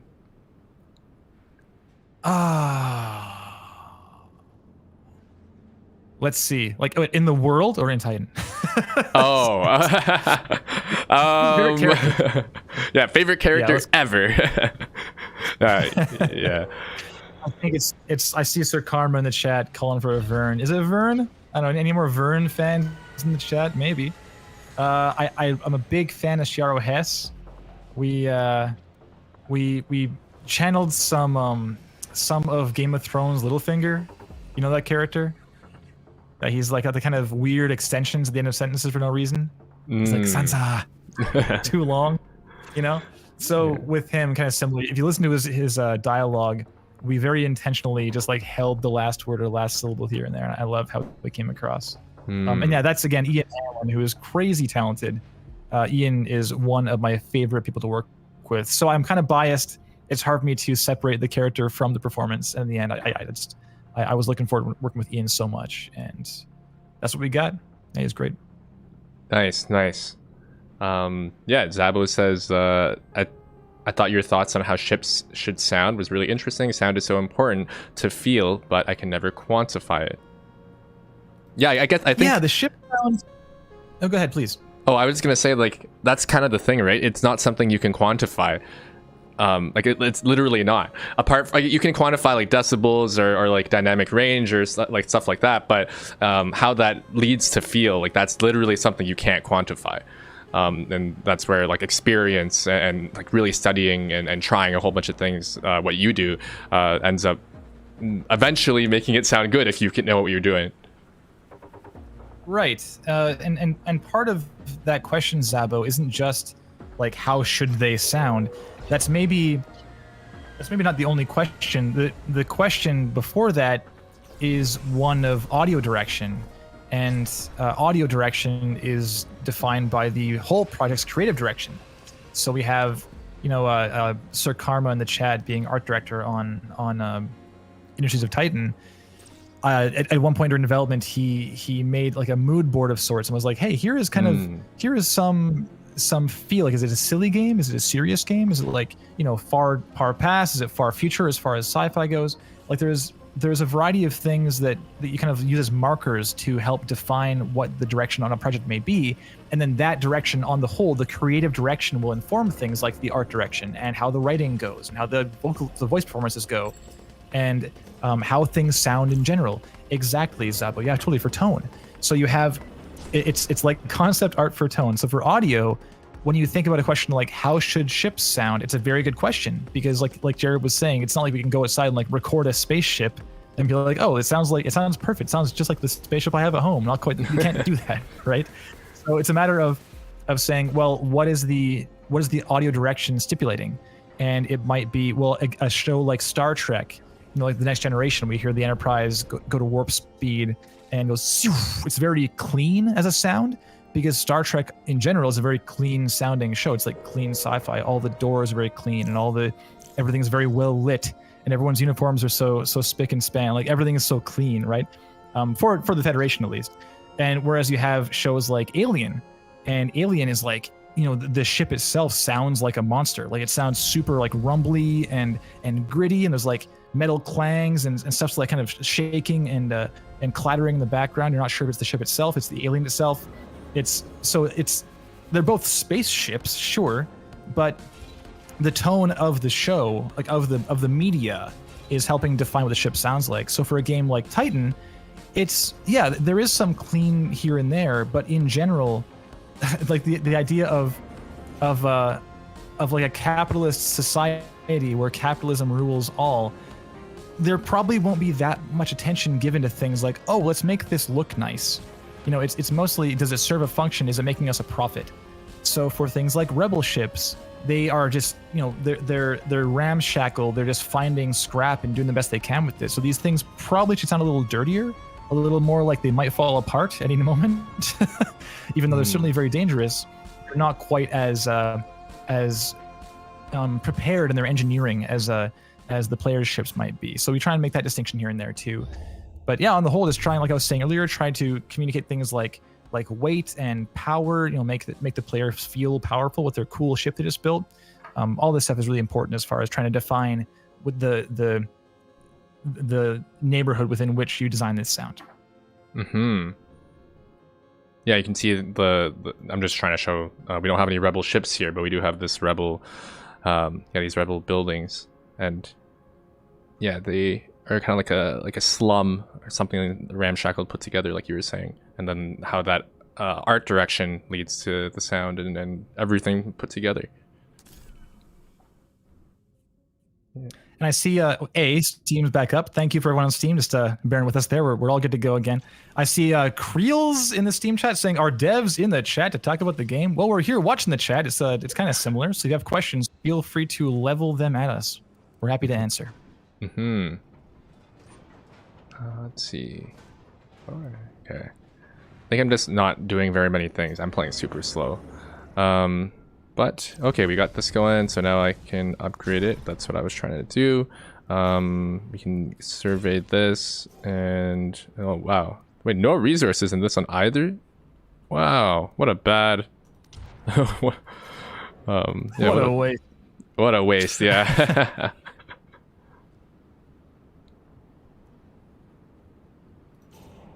Let's see.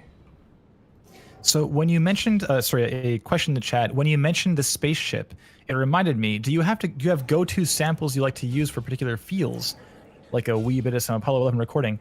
I literally have the Apollo 11 recording. It was made public domain relatively recently, actually.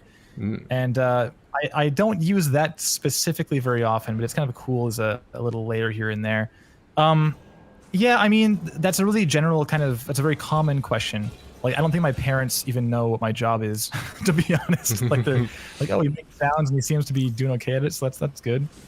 But yeah, the gist with sound design is you pull from things like, yeah, you might use synthesizers or, like, you know, either hardware or software synths to make cool sounds.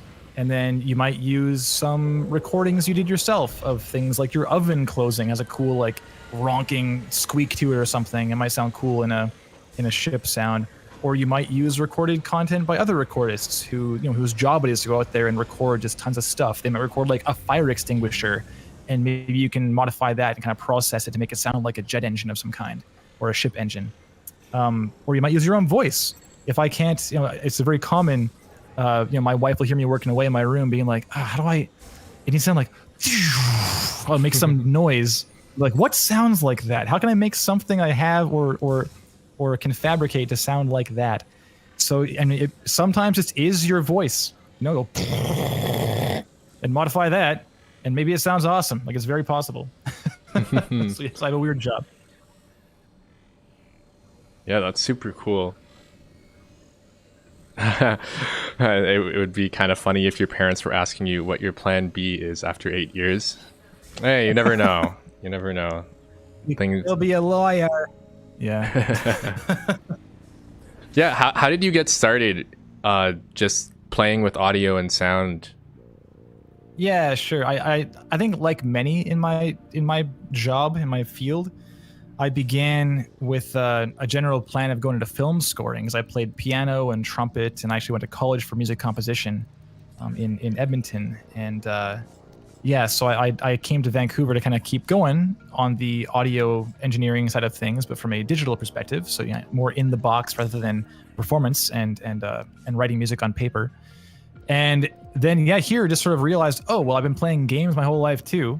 why don't I work in games rather than film? Like, I like movies, I guess, but I love games. And I think when I was younger, you know, maybe in like the 90s, it was not quite as like, it wasn't like a valid or viable or reasonable idea for a career path. Because like, who was making games in 1990? Like, there was so few people compared to today. You know, like the iPhone didn't exist, so there weren't like a billion people with Candy Crush, you know, playing games. So the idea of working in games kind of occurred to me when I got to Vancouver, and I was like, oh, I could do this for sure. And then, yeah, just for sound in general, I took like in the audio engineering course I took, there was a like an audio for video portion of that course, and I just fell in love with sound effects. It was super fun.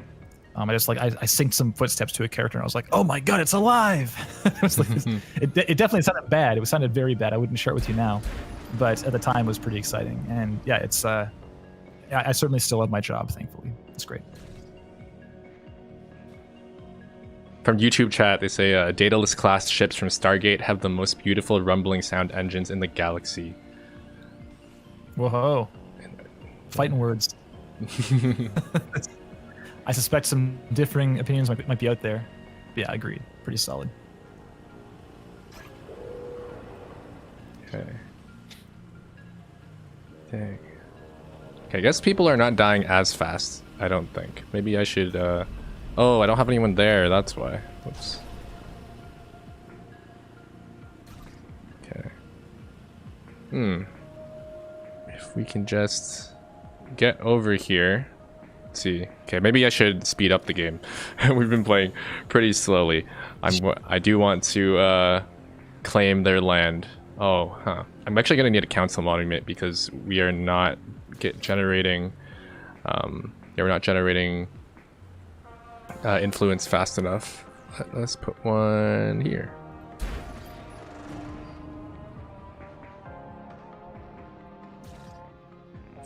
Okay, we got a lot of energy, or a big energy area. I'm building 2 more energy plants over here that I can combine. Let's see, we got more people, we got more people.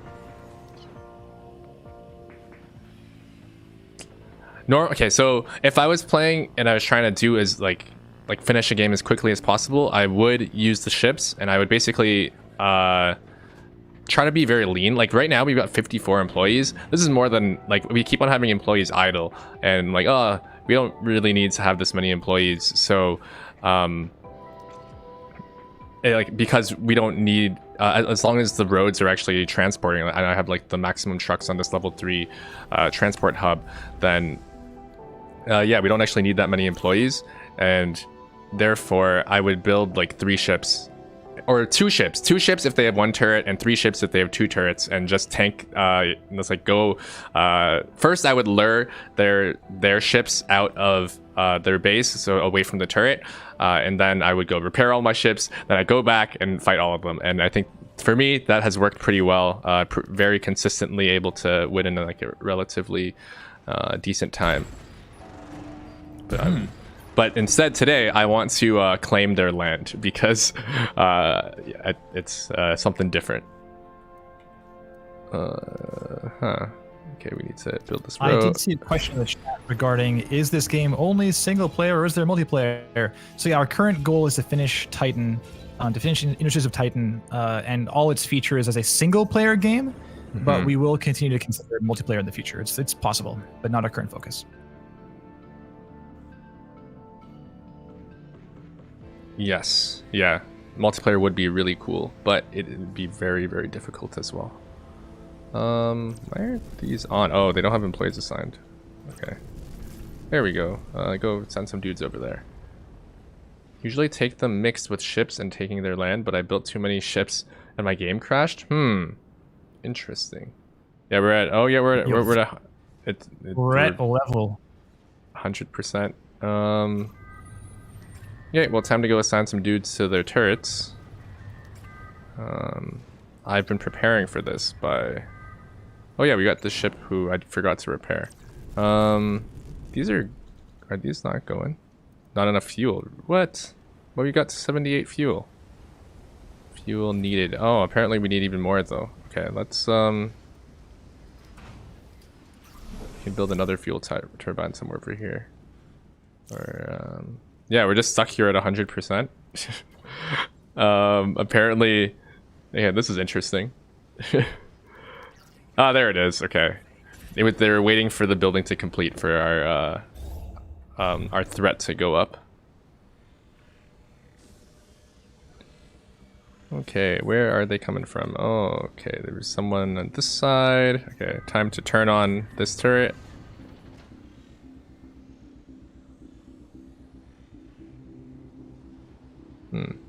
Oh, you've got exactly the right number of energy, is that right? On the fuel. Fuel needed, 128, fuel generated. Yeah, we're at plus 160.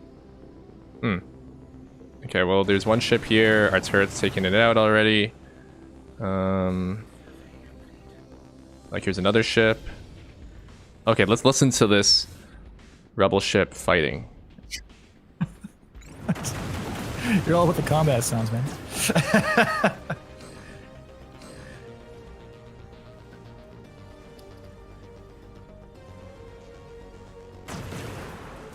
Let's check out this rebel ship. Can we... Ah, okay. Not view because it only has because yeah, we don't have our ship. Oh, we're being fought on this side too. Okay. I saw in the chat someone asking what happens if your housing dips beneath what you need for your population. Is there any negative effects? Yeah, currently it's not the worst thing that can happen in the game. Not a whole lot happens as a result, but it's something we'd certainly like to explore in the future. It's again in that like I don't like making guarantees because it's like I'm not even part of Brace Yourself Games, so it's kind of a rude thing to do. But yeah, to my knowledge, I'm pretty sure it's something we're looking into. Okay, so now we're in the combat here. I'm trying to take out that relay so that the power... Oh, they got way more relays, but if we could do this... I think we're just going to destroy its HP, but I want to destroy all the little... Oh, wait, they got so many relays? Let's see. Yeah, okay, well, we will win this fight. Yeah, so this view is actually pretty technically crazy as well. That's gone now. Yeah. Nice work, Jerry. The ship that they made is too strong. Yeah. That's too strong. The gist there is you've got the two different views, and there's sound sources in both those views. So like I was talking about earlier in the stream, if people are watching, we're talking about like the camera versus the listener being like the ears kind of equivalent of the camera's eyes. And since there's two views, we have two listeners. And the thing is, each listener has like a left and right perspective. So you have, things heard at left and things heard at right. They come out your left and right speakers, and your headphones are on your desk. The problem with a scene like that is you have these two scenes side by each. They each have a listener. Now, if they both played back just what they heard, and you just had a listener just as we have it in the city view, then what we'd have is things on the left side of the right split screen would be heard from the left side of your speakers. And the things on the left side of the split screen would be heard from the left too. So you have like these two different listeners with their own respective panoramas just stacked on top of each other, which makes no sense. Like, it's not going to be telling the player anything. It's going to be just a mess. So as a result, we actually kind of offset the panning. So the right channel of the left split screen is pushed to the left. So the full panorama is like it's like we're splitting your stereo field in half. So you hear things on the left side from the left side of your panorama and things on the right from the right side of the panorama. It may seem obvious, but it's kind of surprisingly challenging from a technical standpoint. It's getting there. There's a lot of room for improvement there yet. That's kind of the number one thing I'd like to focus on going forwards in early access is the combat, making it sound really visceral, making it really obvious when a laser strikes like a worker versus the floor versus an important device. There's a lot of value in kind of call to action being driven through audio. So you hear like a of hitting a device, and it's like obviously different than hitting the floor, and the player's like, "Oh no!" That's the kind of reaction you want as a sound designer. Mm-hmm. Yeah, it really makes a big difference. Like the direction, all those kinds of things, and yeah, like now I'm just thinking back to games where, like if I'm playing something and I hear like that like a sparkly sound, and I know that something is nearby, and I can listen for it. Like, is it to the left? Is it above me? And or like, is it quieter? Like, am I getting closer? It's like Marco Polo and Yeah, Yeah. exactly. I mean, we've all been hiding in a cave, hearing a creeper in Minecraft, right? And you're like, oh my god, where is it? It's very, very fear instilling, and that's certainly the idea. Mm-hmm. Okay, we need to get power out here too. What's the best way to plan this with my very limited influence? Yeah, let's claim that. We got a creeper in chat. Okay. Yeah, I'm really low on influence. And this thing I built is going to take some time because it's behind. It's not on the road, so people are going to have to walk there.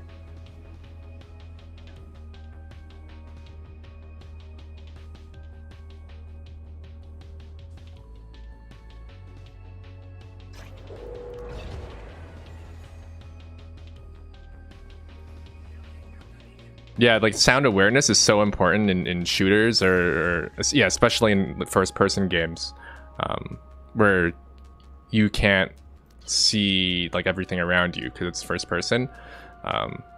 Yeah. Yeah, a very common consideration. We do a lot of mentorship with Power Up, talking to up-and-coming sound designers. And one thing that we bring up all the time, we'll watch like a demo reel from somebody, and they've done a sound redesign of, an Overwatch trailer or something like that. And they strip all the sound away, and they do all the sound design themselves as if they were the sound designer on the project. So we'll listen to it, and they will have missed things like, oh, well, this is coming from the left side of the screen, so we should hear it from the left side of the panorama. Just something as simple as that. Or perhaps even over time, there was like, maybe it's like an Arkham City redesign. Batman punches a guy and then kicks him. Well, do we hear a punch then a kick, or does it sound like psh, psh, just twice in a row? If you just hear the same thing twice in a row, if you were to close your eyes and listen to that scene, you might not interpret as like a punch and a kick. But ideally, yeah, it's a really good test. It's a very good kind of gut check to close your eyes and play some game or listen to some film or listen to some cutscene or trailer and ask yourself, can I tell what's happening? And if you can tell what's happening, then the sound team has done their job. If it's kind of loose, or maybe you're like, it sounds like maybe something I'm not really sure, then yeah, perhaps there's room for a little more specificity there. Mm-hmm.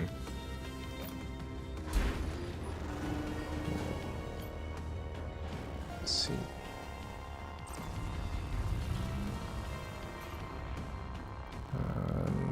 Okay, we're gonna need to claim this to get over past here. You're getting there. You're getting closer and closer. Mm-hmm. Oh yeah, there's a turret right here. Yeah. Just crouched in the shadows. Look at that guy. Yep.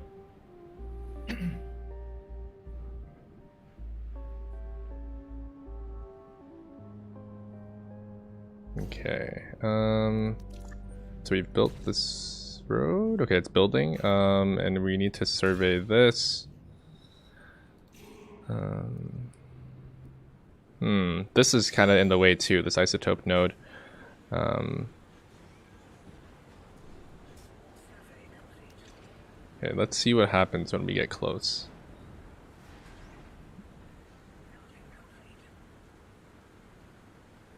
When are we gonna get a survey all button? That I am not sure. I know people do want something like that. And yeah, we're always looking for ways to, or we know that there are many ways that can improve usability and quality of life. Yeah, it's quality of life, certainly. Yeah, there's a lot of, that's a great example of a way that our player base, our community can help sculpt the game moving forward, to say, I wish I had this. And like a button, just things like that. If you have a destination in the game you want to get to, and the destination is, I want all these ruins surveyed, then yeah, perhaps that's something we can look into. One in the past is someone said on a stream at some point that they wish there was a copy button, just in the interior view on a HQ or a factory floor. You just select a thing you already have and press copy and put it somewhere else too. He just said, I wish I had this. And then the next update, they had a copy button. Good to go. So it's yeah, those kind of feedback, those kind of bits of feedback are super appreciated. Thank you.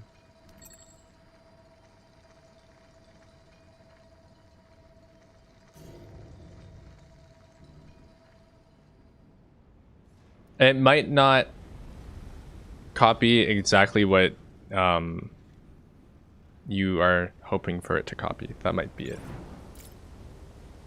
But yeah, if you yeah, let's the filters. Yeah, that's a known issue actually. Totally.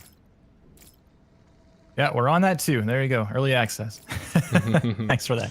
Can we terraform in the future? Yeah, there are plans to have some form of terraforming or bridges or some way to traverse or make use of like the lake spaces or the crevice spaces in other ways. Okay, we're almost there. Build this road. And then, oh yeah, I got my two. Wait, these are both level 2, right? Okay. Wait, are they? Yeah, they are. Well, that's a kind of cool sound effect. No. Neat. Yeah, all the building and device selections were kind of inspired by games like Command and Conquer, or even StarCraft, where like you select a thing and it kind of plays a very brief, almost like an audio vignette of what it might sound like to stand near that thing, or what's it sound like within that thing, or what's it sound like over time, that kind of thing. So there's a common kind of selection synth chirp at the beginning of choosing any building, and then there's kind of a fade in, fade out 3-second or so clip that will play out if you stay on the thing, or will drop off if you click away. And in the end, that's kind of, I mean, the idea of like having one selection sound for everything you can choose in the game just didn't seem like the way forward for us. It would just be kind of tedious and monotonous and repetitive. So yeah, went this route instead, and it seems like folks are down with it for the most part. But again, feedback welcome, as always. Yeah. Yeah, so we can hear the sounds here when I click on.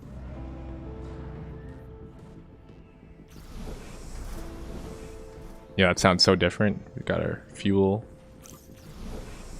Try the energy. Yeah, it's not the kind of thing. That's a good example of a sound that isn't really informing the player. It's just feedback, because they know they clicked the energy pylon. It's fine. We know we don't need to tell them it's an energy pylon, but just having a little bit more of just some coloration there can go a long way to just further stylize the project. And yeah, we had a question on the YouTube chat. Do you guys have some kind of like forums or social media to throw ideas at? Yeah, you can join us on our Discord. The links, or I think it's just discord.gg/braceyourselfgames, or you can find it if you look up the Brace Yourself Games Discord, or you can go to Industries of Titan subreddit, which is just Reddit, the r/Industries of Titan. Those are the two best places to talk about Industries of Titan and communicate with us. Yeah, we look at basically everything that shows up there.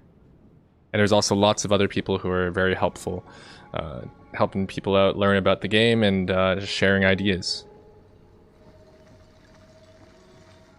Okay, so my plan is going to be to build the command center right here, right outside of their territory. Okay, let's see what happens. Oh wait, actually I should wait. Let's pause that and let's build this road first, okay? So that it can be faster.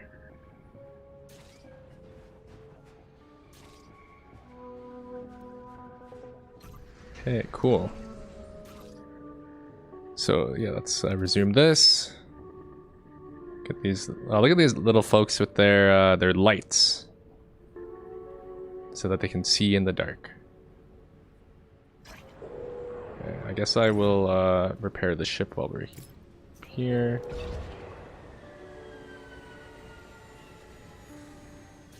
Okay. We got, got 8 per minute now, so that's better. On the council monument. Which building do you like the sound design the most? You asking me? Yeah, yeah. I don't know, man. Maybe the spaceport? There's like... Kind of sounds like I'm at an airport. A really, really big airport. I think I even said now boarding in that sound effect and just squashed it to, so you couldn't tell it was being said or something. Is that in there? Oh yeah, I hear it. Wow. No. That's a long time to hear that sound. Yeah, I couldn't recall. There you go. Yeah, now boarding. Dang. The lore. The lore, yeah. Yesterday they were talking about Futurama. Futurama is one of my favorite ever shows, and I think it was like recently confirmed, or it was like a theory for a while that at the end, when it goes like do do do do do do do, and it's actually someone saying like Futurama, and now I hear it every single time. Yeah. Yeah, it's when you hear the source, it's hard to get away from it for sure. Coming soon to YVR. I don't think like all the sounds of the. Sorry, go ahead, Jared. Oh, I was just gonna say I don't think YVR is big enough to hold these big spaceships. Yeah, the sounds of the various buildings and such, the devices, those are a mix of pulling sounds like recorded ourselves or from libraries of other recordists and layering things together, modifying them, editing them, processing to fit a specific need. All the UI sounds in the game, so all the various interactions. Industries of Titan is a pretty UI heavy game, obviously. It's a lot of interface panels. It's a lot of like clicking around, different speeds, different advisors to look at, different buildings to look at, like all this stuff, right? So really, like the sounds of the buildings are more like UI sounds. We think of things like the combat, like the sound source in the case of combat is the ship. Like the ship is firing a laser, you hear it from the ship. But in the case of buildings, they're just a wide stereo sound. They come out in what you might call 2D. They're not really from a source. It's more of a stylized sound that represents a building. And whereas the rest of the synth chirps and such are, they're pretty fun. They're actually, I might be able to do this. Give me a second. I'm going to mute for a second, make sure it's not going to blow any ears out. Give me a second. Yeah, here we go. So like this sound, for instance. Can you hear that? Yep. Yeah, so there's a sound. We can mess with that, and I can do like pitching and stuff. Or I can mess with like granulation.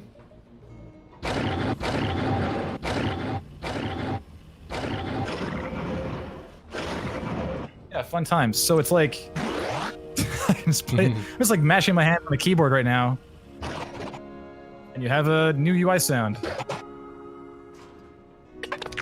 Like that was the same sound again, just very high. There you go. So just a matter of mashing your hands on the keyboard and just picking the parts you like. A new UI sound. This is my job. Aha. Okay, let's claim their turret. Here we go. It's all been leading up to this. Okay, ready? I can listen to the UI when I claim. Okay. We're done now. Done. Yeah. Okay, now we can go fight them. Oh, look, the rebels are building things. I really like the building animation. Very nice. Yeah. Okay. Yeah, so... Wait, where did the ship go? Oh, it's up here, right? Should I destroy their HQ? Or... Oh! You're going pacifist? I thought you were fully pacifist here. Oh, there's another rebel turret? Oh no, we have to get closer. There's two more. Look at that. You can see the silhouette while the turret's selected. Oh. The strats. Look at that. There's two more? Where's the other one? The other one.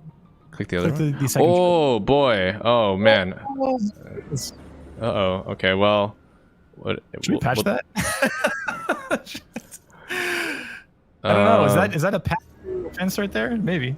How Maybe. big is our area? Can I get there? 2 squares? Okay, if I upgrade this twice, then I think I can get there. Okay, we have like 15 minutes, so yeah, my ship is just gonna hang out here. It also didn't repair. I'm gonna go repair it. I keep on forgetting to go press repair. Turret should shoot bases. The claim sound is obviously a 10-pound bag of coconuts being thrown off a tall ladder into a lawn and then processed through exactly 4,228 plugins. Wow. Yeah, I meant to thank System Chalk for designing that one sound. That's why he knows that, actually. That's that's exactly how it was made. Thanks, Chalk, for that. Yeah, you gotta remind us. Okay. I guess I should just get people to continue building council monuments so that I can get more influence. Okay, we'll just put some here then. Oh boy, what an interesting way. But this is why we have different people play, so they can show different kinds of stuff. My one and only contribution to the games industry. Hey, that's not true. System Chalk has also done a research for about data and yeah, like with Steam sales and all sorts of stuff. You've made more contributions.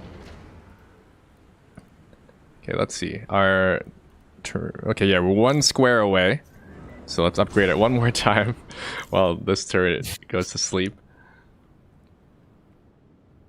Okay, so let's see. Got all these council monuments being built.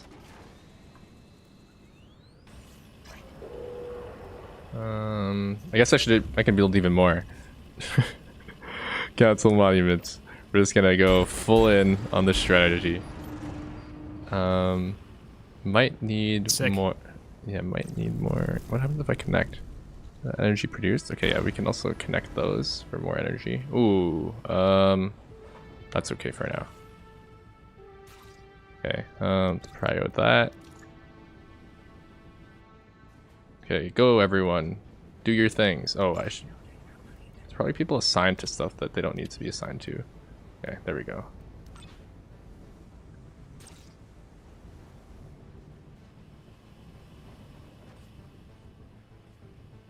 Man, I love that energy grid effect. The VFX looks so good.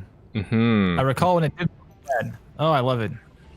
Yeah, all the overlays are... Oh, I love the road one. The road one's my favorite with the lines. It's like Tron. Yeah. It makes my job much easier too when things look nice. Like the you mentioned the construction animation, one down at the bottom right there right now. There you go. Or a few of them on the monuments. Yeah, like when things look good and have a lot of detail to them, it makes my job so much easier to roll in and like have I can dig in all those little details and such and make it sound really correct. Nice. Yeah, I'm gonna need more power. Okay, let's put one here. Okay. Yeah, I just have so many trucks that wow. Okay. Yeah, we're a bit short on power now. Is there a plan for the rebel AI to possibly attack with pollution open otherwise? Not sure what you mean by that. Oh, like other methods of attack and such? Not yet. We'll put it that way. I don't think we have any plans for that at this very moment. Things like, I saw somebody else asking about things like sabotage or about like using bombs or, doing terrorist attacks, like whatever. There's nothing planned at this very moment, but yeah, ideas like that and such, I mean, those are the kind of things that might make it eventually. It's not the kind of thing we have planned at this very moment, but yeah, could be considered. Okay, come on, let's need this thing to come back. Energy. Okay, nice. Wait, is it online? Not enough fuel. Wait, are we online yet? Oh, okay, there we go. Gonna need a bit more energy still. Okay, this is done too, so we can claim this one. Nice. Hey. Well, I'll just claim all. Okay, I don't think I'm gonna get to this last one.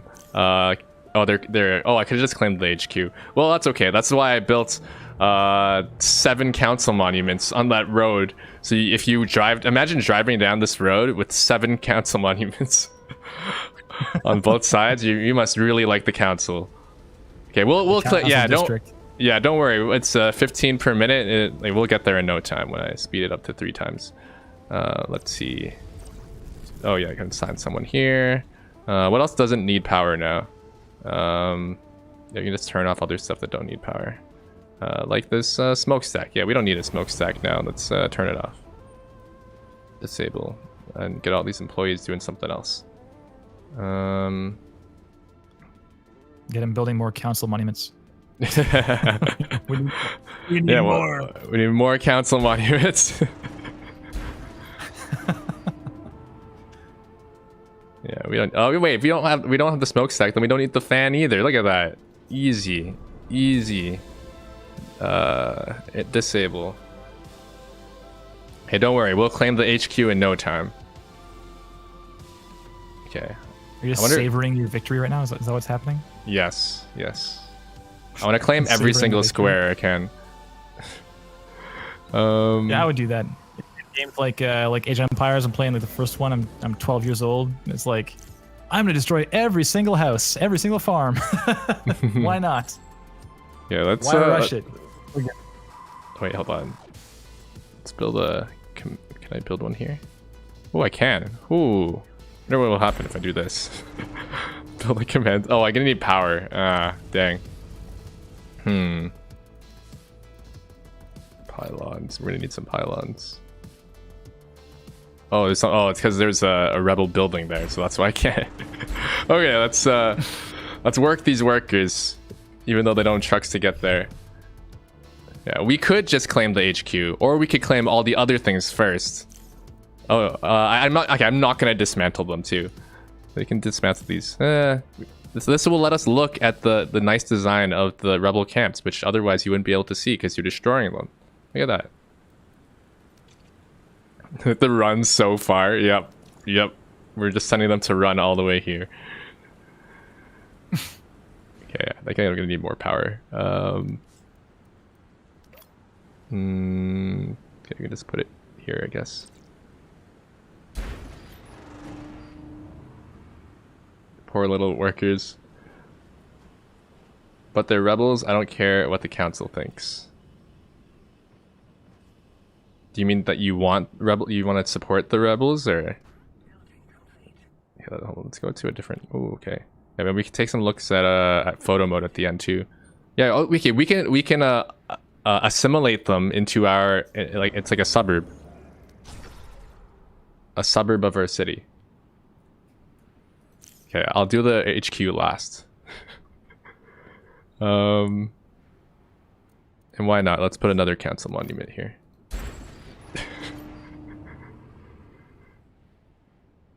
Okay, yeah, we do have to end soon, but I will quickly get through these. Let's see if we can also upgrade these or connect these energy plants.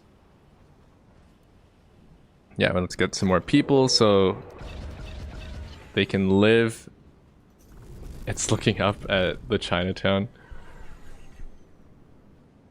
Yeah, throw a full zoom out to the whole thing, the whole city. Okay, awesome. okay. 1 sec. Let's connect these. Am I short on fuel? Okay. Okay. Yeah, let's do some. We can. Okay. Ooh. Yeah. Ooh, Pull some photo mode too. Okay, cool. Let's do it. Photo mode. Ah, nice. We have sunset. Golden hour. Let's go. Perfect. Oh, I gotta zoom in on this council, the council street. Look at that.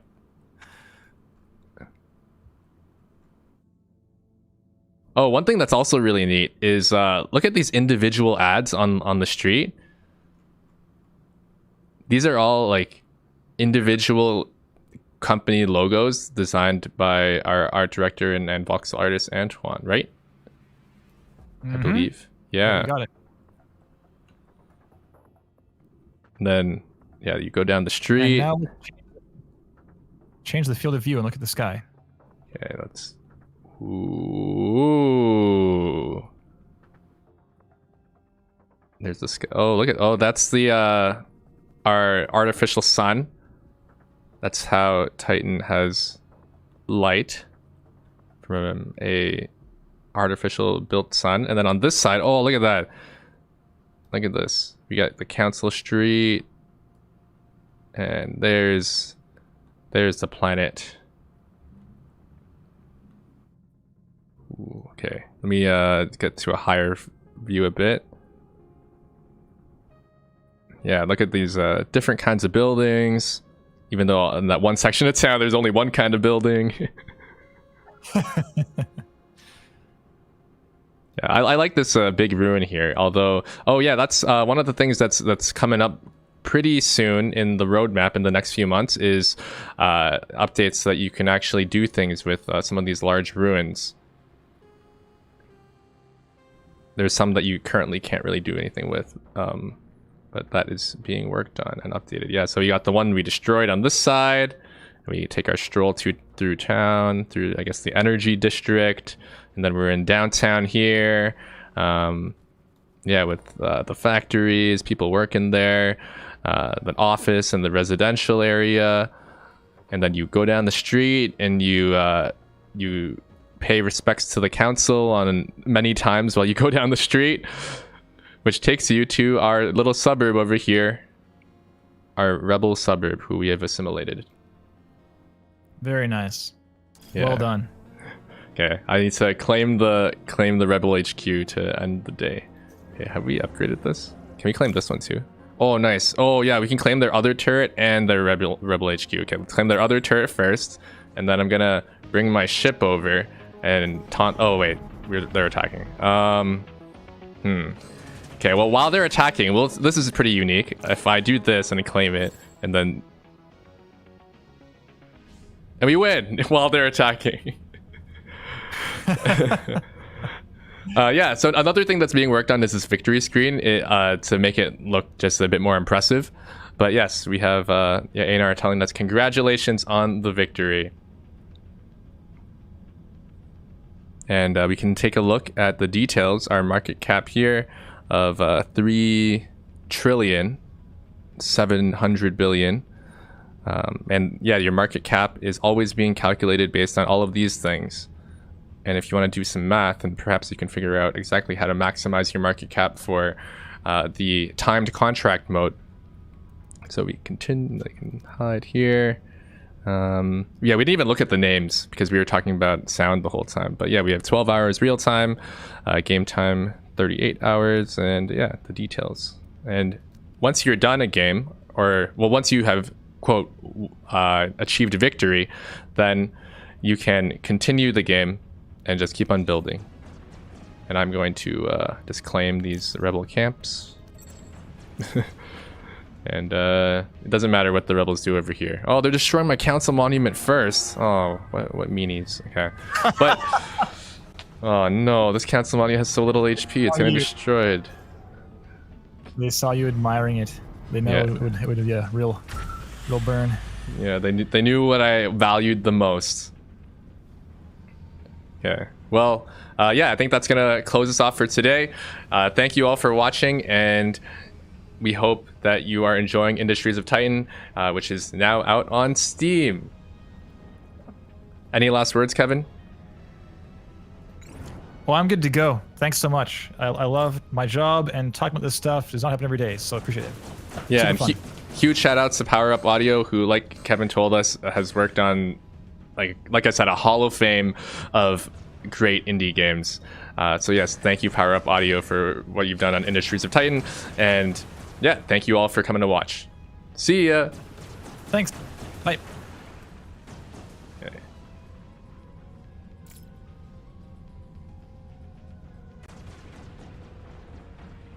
I don't actually